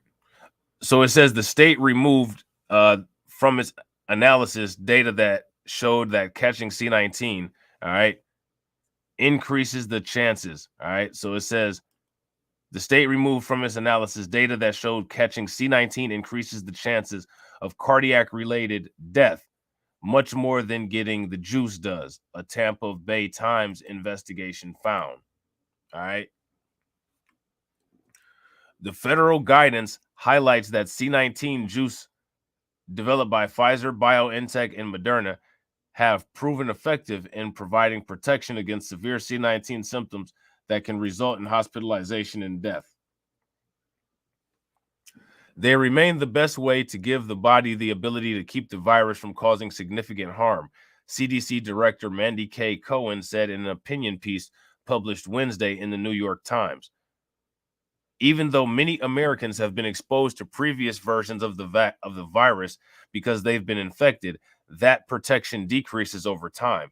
This is partly why you can get this COVID more than once and why you can still get very sick even if you had it before, the opinion piece states. While the new vaccine did not go through human clinical trials, it's inaccurate to claim it's untested on humans since it is merely a modification of earlier versions that went through extensive clinical trials required for different age groups, said Katrine Wallace, an epidemiologist at the University of Illinois, Chicago. The main benefit of mRNA vaccine technology is that the spike protein target can be changed when the virus mutates, she said. Once changed, the underlying vaccine platform and the ingredients remain exactly the same. So just like the flu shot, every year the vaccine can be updated to better match circulating viral strains. So you guys recall at the beginning of this video, they said that what they wanted to do, shout out to Val, what's good with it, Val? They said at the beginning of this video, what they wanted to do was create a situation where this would be something that people would be receiving annually. Now, here's my question for everybody that's watching. How do you all feel about an annual C19 juice? How do you all feel about that?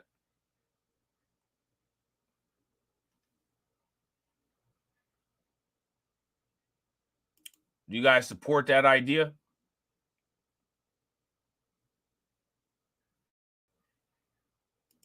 If you all are in support of an annual C19 shot, annual C19 juice, give me a thumbs up. If you're not in support of that, give me a thumbs down, because apparently that is what that doctor suggested at the beginning of the video. You know what I'm saying?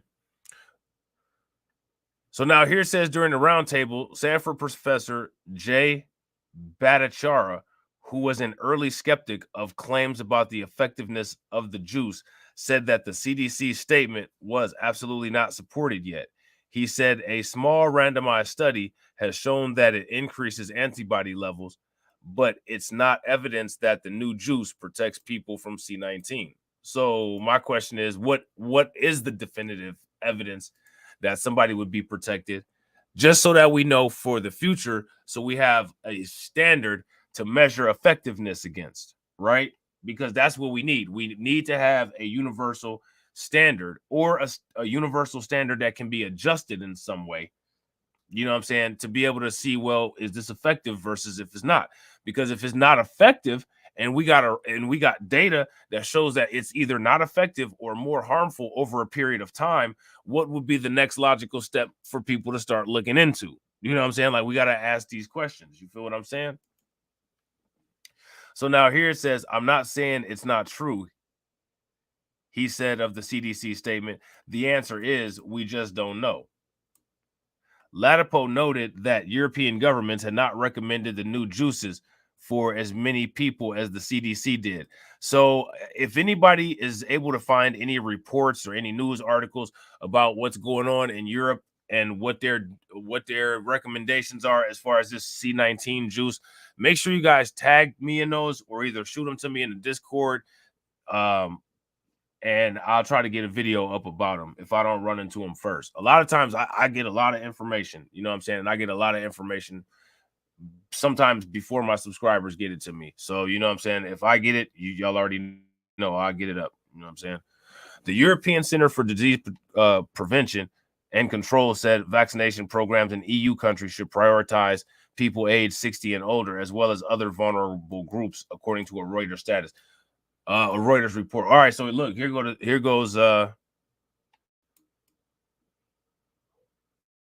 some information about it right here. But it's not specific about that, about what they did in Europe, so I ain't really interested in that. The British government's vaccine committee said only adults 65 and older and some other categories will be offered the juice, Reuters reported. I know that it is something that may be surprising to people who are hearing the CDC and the FDA say something different, but take a look at it, Latipo said. Take a look at the fact that we are straight with people about the data and what is known and what is unknown and what is best for you. All right, so there's that. Let me see. Hold on real quick. Yeah, okay. All right. Yeah, so there's that. So what y'all think about that? Like I've always said when it comes to this, I think that the information should be as accurate as possible, and that people's freedom to choice should be the highest priority. You know what I'm saying? And public safety should always be considered. You know what I'm saying? There's many different ways that this can be dealt with, and as long as the infection spread is reduced over time, and as long as those kind of things are under control, I think that people should be allowed their autonomy, and recommendations should be considered. And if people had common sense, and common sense would prevail. But the problem is that we just don't have a lot of common sense out here. You know what I'm saying? And I facts, Carla, I'm with you on that. If you guys agree with Carla, give me a thumbs up. If y'all disagree, give me a thumbs down. I'm with you on that. I'm not, you know what I'm saying? Like me personally, I'm cool with just, you know what I'm saying? I'll sit this one out, y'all. You know what I'm saying? Now, here we are with the feature story. All right. Here's my question. How many people heard about this? Because this is crazy. I haven't heard too many media outlets talking about this. How many people heard of Dr. Hassan Gokal?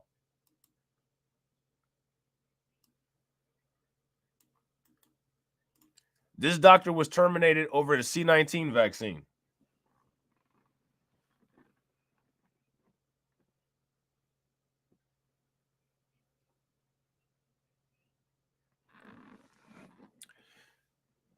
Yeah, he was terminated over the C-19 vaccine.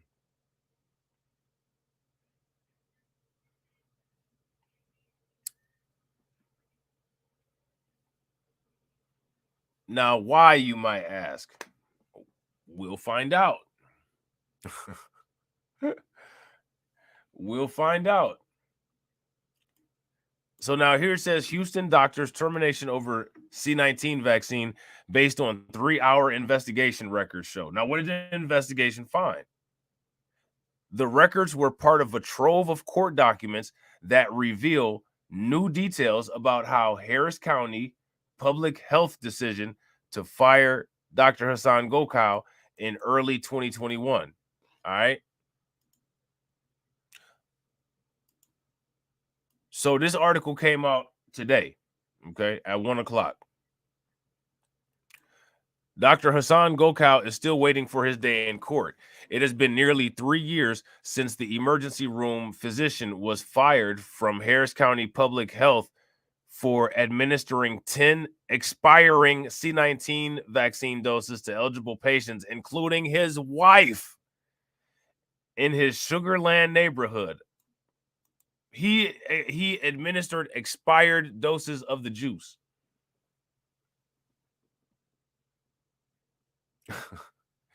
It's bad enough that people already have their speculation about the juice, but he's not even injecting fresh juice into people. This dude was injecting expired juice into people.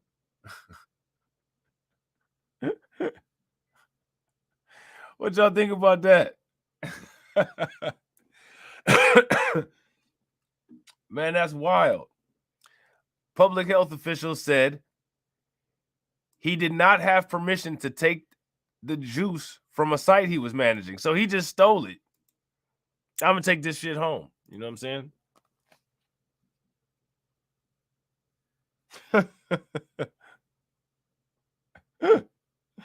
He just stole his juice.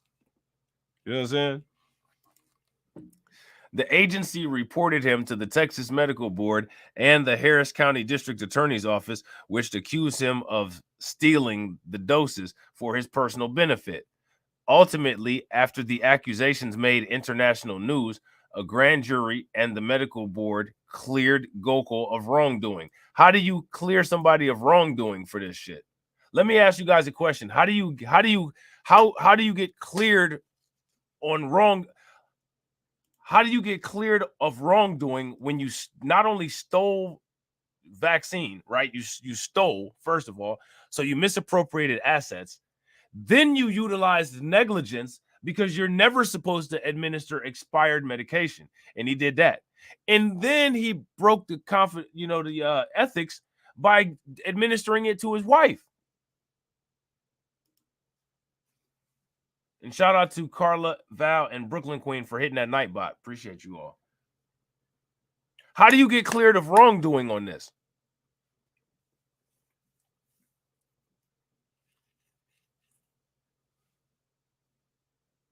Right, Alonzo, like the commercial, expired. Right, like I don't get it. Can somebody help me out?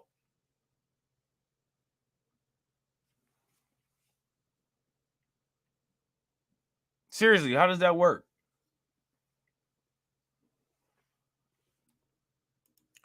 So now here it says a judge rebuked the district attorney for bringing the case. Look at this. Gokul later sued the county for racial discrimination, arguing that the public health leaders fired him for giving the vaccine to too many people with Indian sounding names and orchestrating a misinformation campaign against him. Now, this is somebody that you know he don't believe in racism.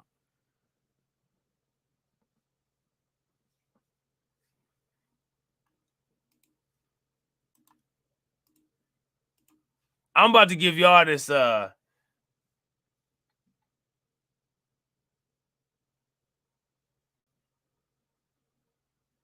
about to give y'all the link to this article, man.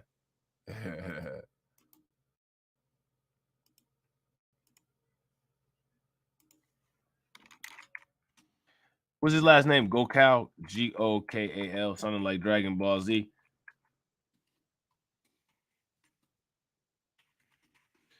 All right, so look, check this out. Here go the original article, right? right. Brooklyn Queen facts. If you guys agree with Brooklyn Queen, give me a thumbs up. If y'all disagree, give me a thumbs down. Yeah, man, facts. I agree.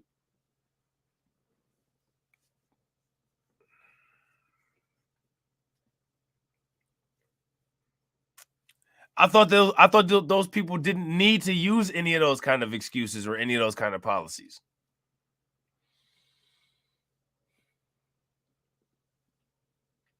Now, here go my question. How many people complained about this? Did he get any pushback?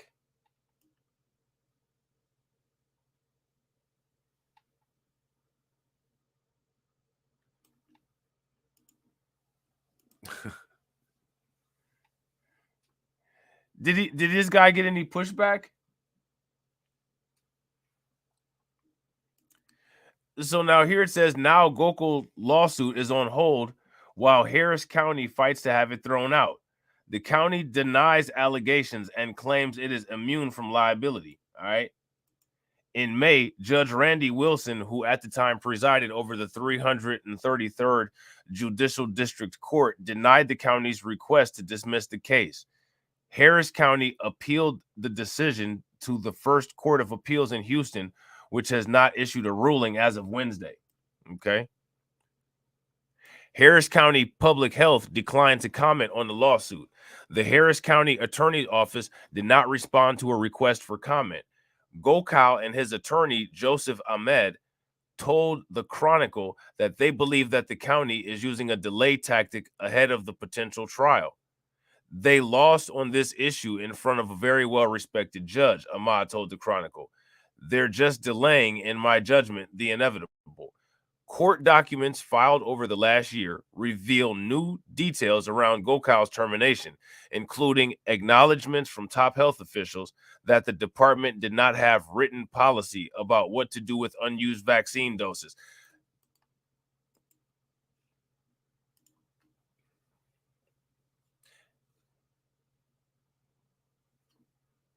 Let me ask you guys a question. If you steal unused food from a restaurant, will you get terminated?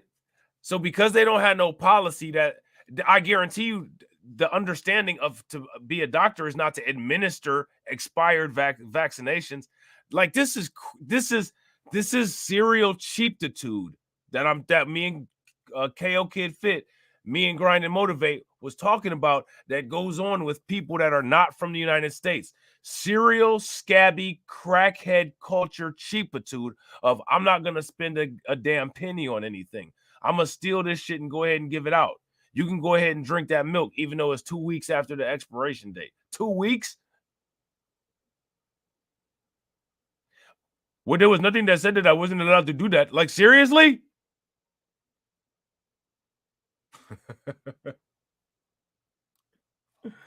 Man.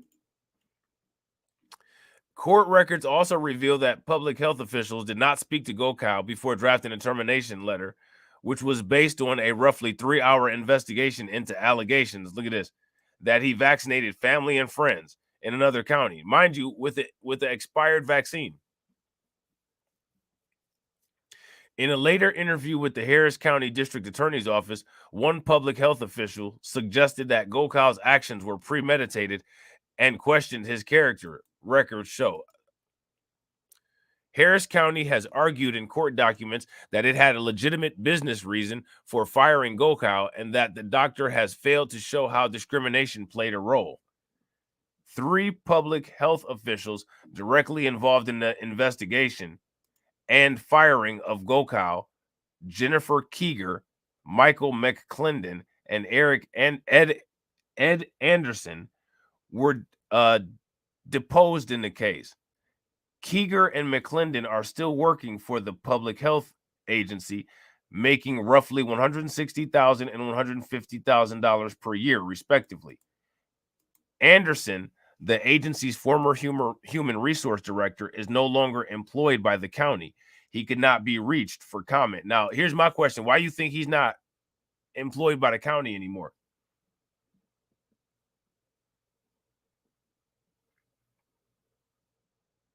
Yeah, I agree, Kareem. Facts. It's not only stealing old food, but also selling to people for consumption. Yeah. Yeah, you don't usually do that. You know what I'm saying? You ain't usually supposed to do that. So now here it says no written policy. All right. Gokhale has maintained that he was doing the right thing when he sought out eligible patients who could receive expiring doses of the Moderna C-19 vaccine in late 2020. Now, when they say expiring, was it expiring or expired? Because if it's expiring, then it's not expired. So which one is it?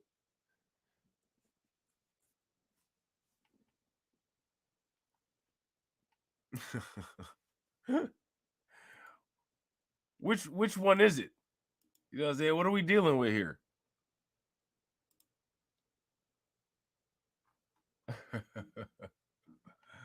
What are we dealing with here, guys?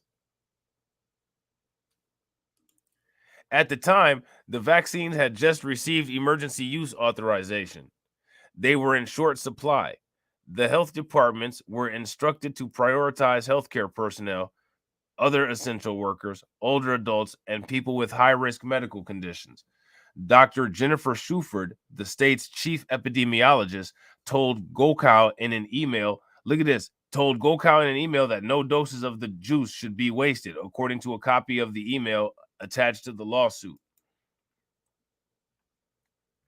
GoCal was managing a juice site on December 29th of 2020, and I bet it used to be an old gas station, when a patient arrived for a juice 15 minutes before closing time.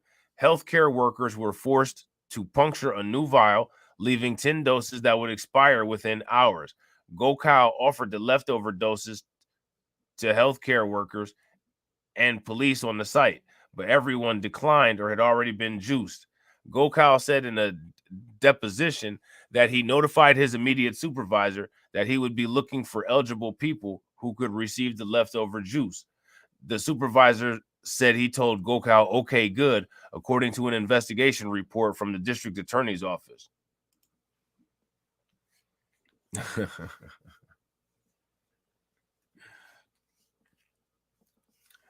Like, this is wild, man.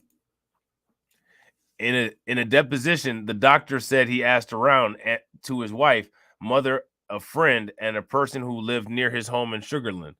In a phone interview with the Chronicle, GoCal identified the recipients of the leftover juice as the caregiver of a 6-year-old child who was on a ventilator,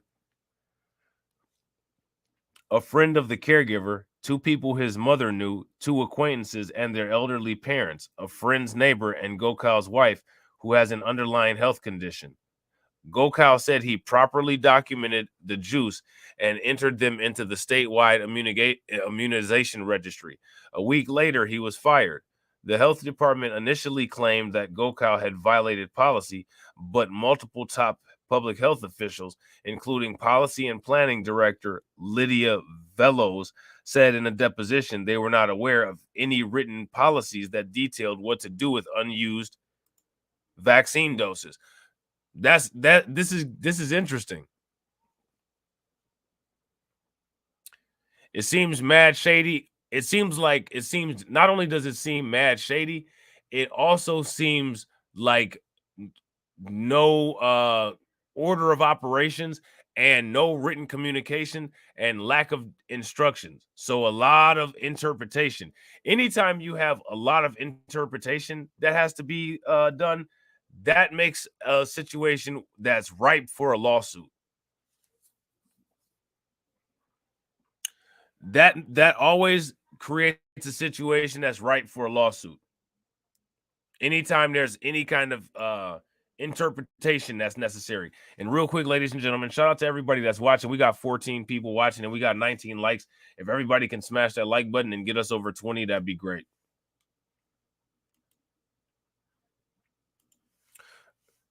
So now here it says McClendon, who is the director of the agency's Office of Public Health Preparedness, told lawyers that there was an oral understanding that unused vaccine doses should be taken back to the main office.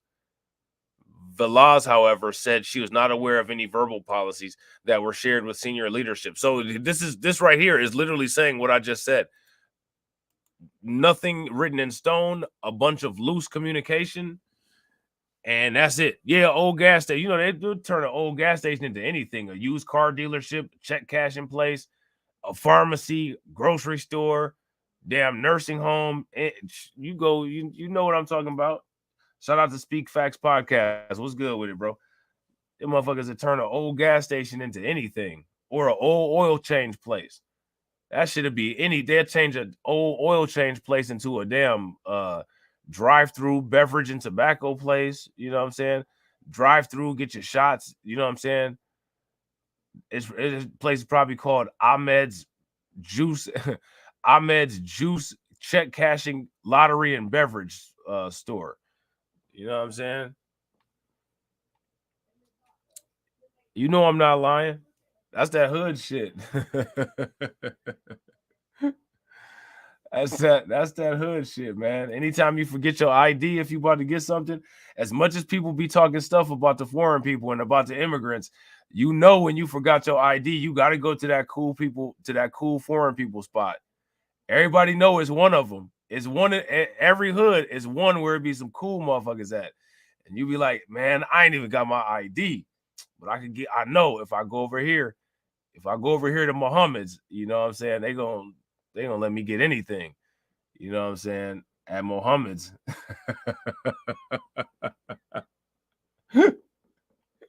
You know what I'm saying? It's always one of them motherfuckers that's cool. They'll let you get anything. You know what I'm saying? You running there, you running the Mohammeds if you got beef. Man, I ain't got no papers, I ain't got shit, but these niggas chasing me.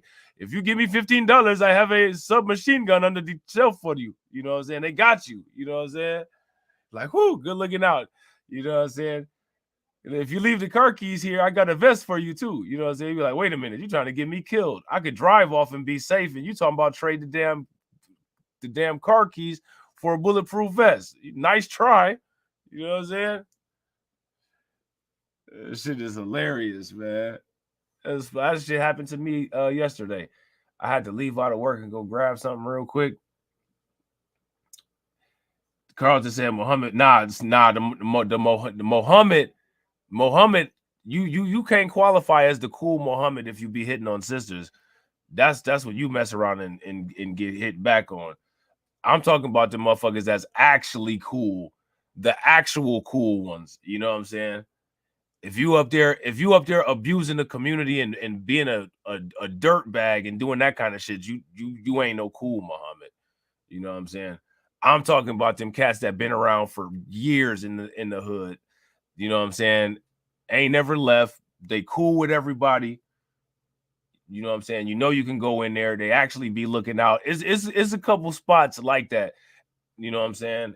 At least in my experience, it is. You know what I'm saying? But then you get them stereotypical motherfuckers that ain't shit. But it do be some decent motherfuckers though. I know it's a couple like the spot that, oh, hidden trying to date. Oh, okay, yeah. You know, sometimes the little Muhammad Jr. will come in there. You know what I'm saying? He'll have his little, sister. They going to the prom. You know what I'm saying? Little Muhammad Jr. gonna stay in the hood. You know what I'm saying? They gonna have little Muhammad Tavon. You know what I'm saying? It's all good, man. As long as you cool, man. As long as you ain't on no bullshit. You know what I'm saying?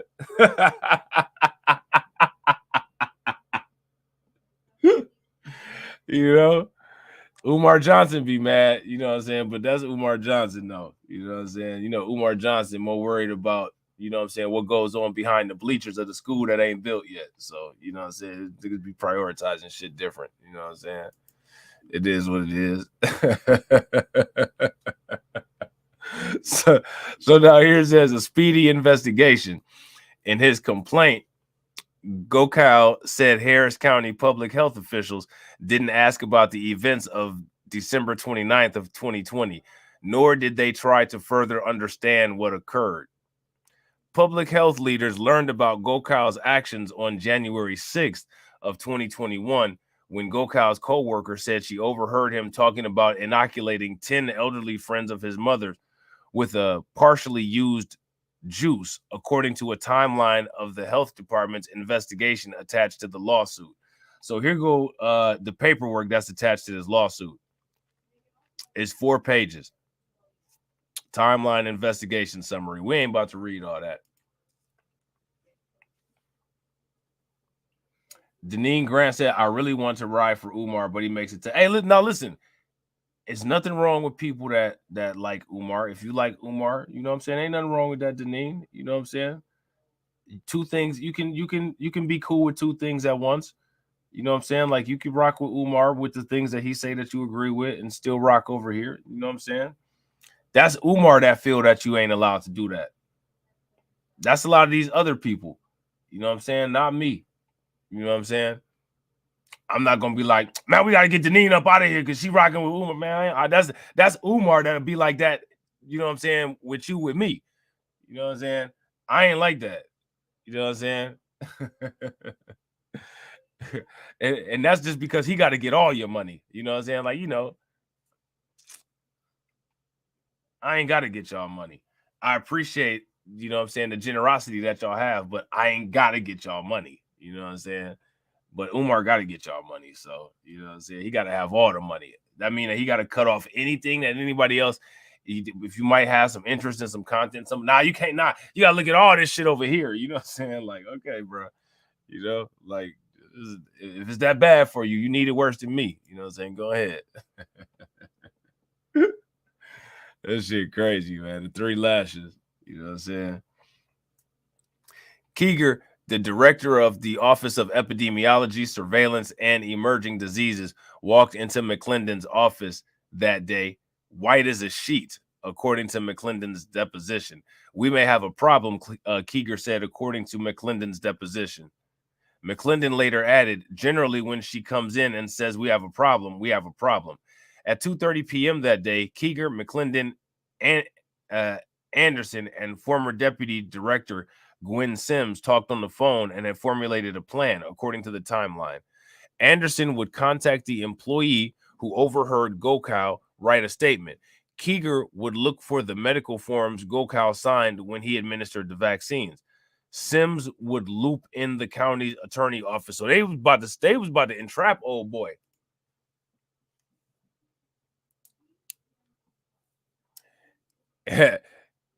Queen Brooklyn said, Umar Johnson said, I beg your pardon. He should actually say, I beg your dollar. You know what I'm saying? I beg your dollar. The probe moved quickly, according to the timeline, which was signed by Anderson. By 3:22 p.m., Anderson and Keeger confirmed that Gokow had signed juice forms by comparing his signature. Less than an hour later, at 4:13, Anderson, Keeger, and McClendon, and a now retired Harris County attorney, discussed terminating Gokow. They was going to report him to the medical board, notifying the state and possible legal issues. At 5:43 p.m., Anderson was discussing DA and possible theft with the county attorney. Anderson then called a meeting with Gokow and other public leaders the following day. During the meeting on January 7th, Anderson said he handed Gokow the termination letter based on his confession that he took the vial across town. Gokow kept harping on the fact that he was doing the right thing, Anderson later told investigators with the district attorney's office. The termination letter said Anderson's investigation revealed you took C-19 vaccine home without permission and injected your friends and family. Here's the thing though. He did that, but there's nothing that said that he couldn't do that. And also he was specifically instructed not to let the juice waste. And it didn't say how not to let it waste.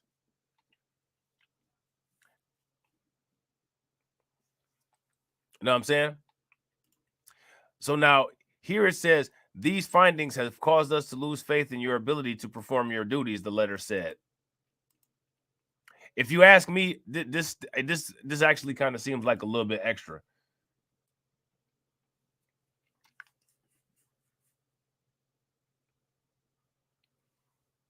What do you guys think?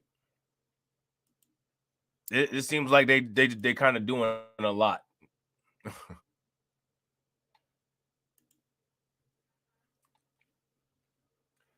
Because if you ask me, for one, there's a common sense element, right?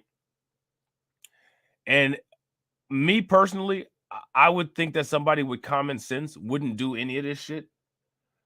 But also, you have to go by what's written, right? And there's not enough written to say that he did anything wrong, for real, for real. They didn't specify enough. And as a result of not specifying, that's how you get all these communication issues. And if they can't prove that there was a protocol, I honestly think that this doctor might actually have a chance with this lawsuit. Because from what I'm reading here, what it sounds like is that they found out what the doctor did. And what they want to do is they want to distance themselves from what the doctor did in case there's some negative effects that come from it. So they hurried up and put together anything that they could possibly put together and say that he did XYZ things, keep repeating that, and then go ahead and fire him for all that stuff and get the process going to cover themselves in case something bad comes of it. What do you guys think? So Carla says if he had the people come to the clinic, he would have not gotten in trouble. I think the major issue is not so much that he had the people not being at the clinic. The biggest issue is him removing the vaccine from the facility without authorization or without taking custody of it and paying for it on his own. I think that those are the major things that they're focusing on. So now here it says health officials questioned character. In his complaint, Gokal argues that Anderson offered a uniquely conspiratorial perspective to district attorney's office investigators to justify the investigation and his firing. In an interview with investigators on January 11th of 2021, Anderson suggested that Gokal's actions may have been a little premeditated because Gokal had been adamant about getting the vaccine to people who couldn't travel to vaccination sites, according to a transcript. He speculated that Gokal could have potentially short-dosed vaccine recipients to save as much for his personal use. Okay, but you can't use that in court. You don't have any evidence that he did that. That's just speculation. So you're saying we're doing all of this because we think this happened. You're not allowed to do that.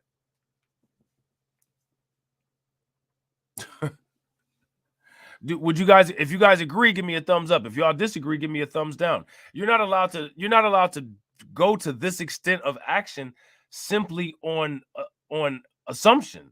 Like, you got to have some element of concrete proof if you're going to go all this way with this kind of thing, right?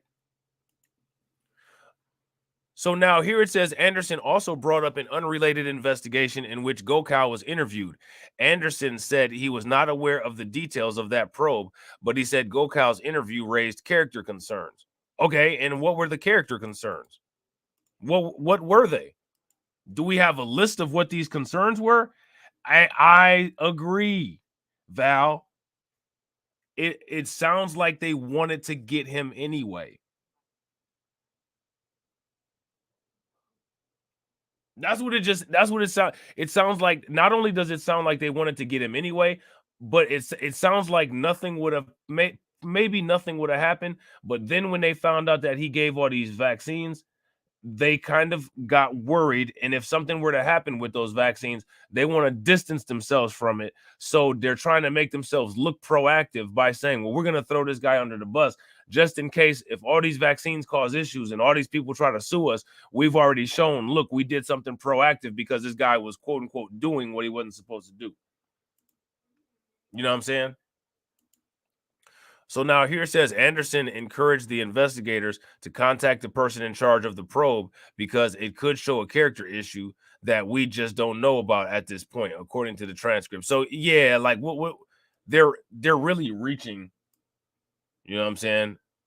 This company. I think this doctor has a good chance of winning this lawsuit, and I think they'll probably end up settling because they don't have anything to stand on. Just despite the fact that, if you ask me, the doctor acted in a completely like, bro, you don't have any common sense. Like, after this, go take some courses on common sense. But even outside of acting without having any common sense, they went about doing this in a way where it's really shady. They try to cover themselves, and they actually just expose themselves for trying to create a situation where it's very obvious that they're trying to set this dude up with paperwork, and that's not going to look good. If he wins this in court, he could probably actually for real take this to the EEOC or something, and maybe not win no discrimination case, but maybe he might have an argument for retaliation of some sort. Do you know what I'm saying? What do you guys think? So now here it says in the complaint, Gokal points to other examples that he said how the public health agency displayed a pattern of discrimination and hostility, all right, based against him based on his South Asian race and Pakistani national origin. So I want everybody to make sure y'all remember this, right? Because when these people say that they don't use affirmative action, they don't use any of this race-based stuff, here is a South Asian man attempting to win this discrimination lawsuit based on race. Exactly, Brooklyn Queen. If you guys agree with Brooklyn Queen, give me a thumbs up. If y'all disagree, give me a thumbs down.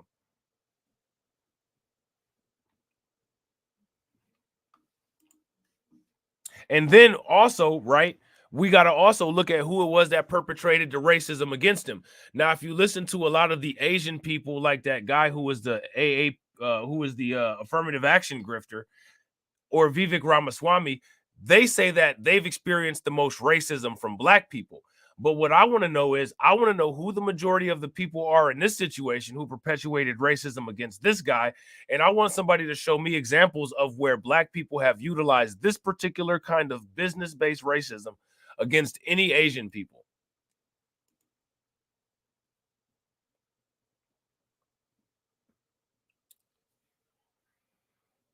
Yeah, I think he'll easily win it, Val, or either he'll easily get a settlement. If you ask me, the company wouldn't be very wise to go through with this. Shout out to Brooklyn Queen for answering the Nightbot. They wouldn't be very wise to go through with this. You know what I'm saying? I don't agree with his grifting, but I don't agree that I don't think he needs to lose his medical license. And I think that this company is ultimately doing some shady shit. I think that he don't have any common sense, and I don't know why the hell your dumbass would do this shit. But I don't think that he did anything quote unquote wrong or unethical. And remember when I had said about is it expiring or is it expired? That's important, because now that we know that it was expiring and that they hadn't expired, we could take away that element of negligence that we have first brought up in the beginning. So he wasn't negligent. He gave doses of the juice that were, within the guidelines of being able to be given. They didn't have a clear protocol for disposal, and he got that letter that said get rid of it. So he got some material evidence, I think, that's would be in his favor if this end up going into a court case. And the problem is that this business, they don't have anything material. They don't have a policy violation that he broke, and they don't have any evidence of any harm that his actions broke. And the only thing that they do have is them basing actions on speculation on things that they don't have any material evidence of. They're going to ultimately lose this. You know what I'm saying? So now here it says he contends that Keeger repeatedly stifled his contributions to the health department. He also said Anderson told him he administered the vaccine to quote unquote too many Indian people. Now here's my thing, right? I didn't hear anybody say this, so I don't know if it happened. And my thing is that as far as this goes, both groups of people here are people that say that racism doesn't exist. So in the context of this situation here, I think that this physician has enough on his side to not bring any racism or race talk into it. So I don't understand why, if you don't believe in racism, if you already have a case, why you would bring that in. Because according to these kind of people, that's simply free speech. Exactly. I agree, Deneen. That you said it a lot better than I did. You can't hold people accountable to expectations that that haven't been set. And also you can't hold them accountable for violations that haven't been written in policy. You can't do that either. Like that's a quick way to get yourself a lawsuit. You know what I'm saying? And a lot of people don't know that, and a lot of people end up falling for that. Like the employers are punk people on that. But if there's no policy, always stick to your guns. You know what I'm saying? So now here it says in the appeals court, Harris County has said Gokul's examples are not evidence of discrimination.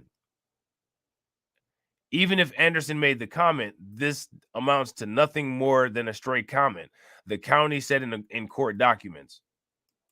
Gokul told the Chronicle that he is currently working part-time in emergency rooms at Houston Methodist and Memorial Hermann. He said he's tried to get back to as close to normal as possible, but the lawsuit still gives him anxiety and stress. So now he's on that punitive damages grift. That's the PD grift. Shout out to the PD grift, the punitive damages grift. Oh, please believe if there's a slip and fall accident, your boy is PD grifting. You know what I'm saying? So now here it says there's that sinking feeling that comes back when you're asked about what happened back there. He said, yeah, my back started hurting and, you know what I'm saying, I started sweating and, you know what I'm saying, my C19 tests start becoming positive when people ask me about that stuff. I need $1 million to make that shit go away. I know how it go. You know what I'm saying? I know how it go. I know exactly how I go. I know how I go when it's painful and money make the pain go away. Y'all ever experienced that? When you be in so much pain, but instantly when some money appears, that shit goes away? I definitely have had that happen to me. You know what I'm saying?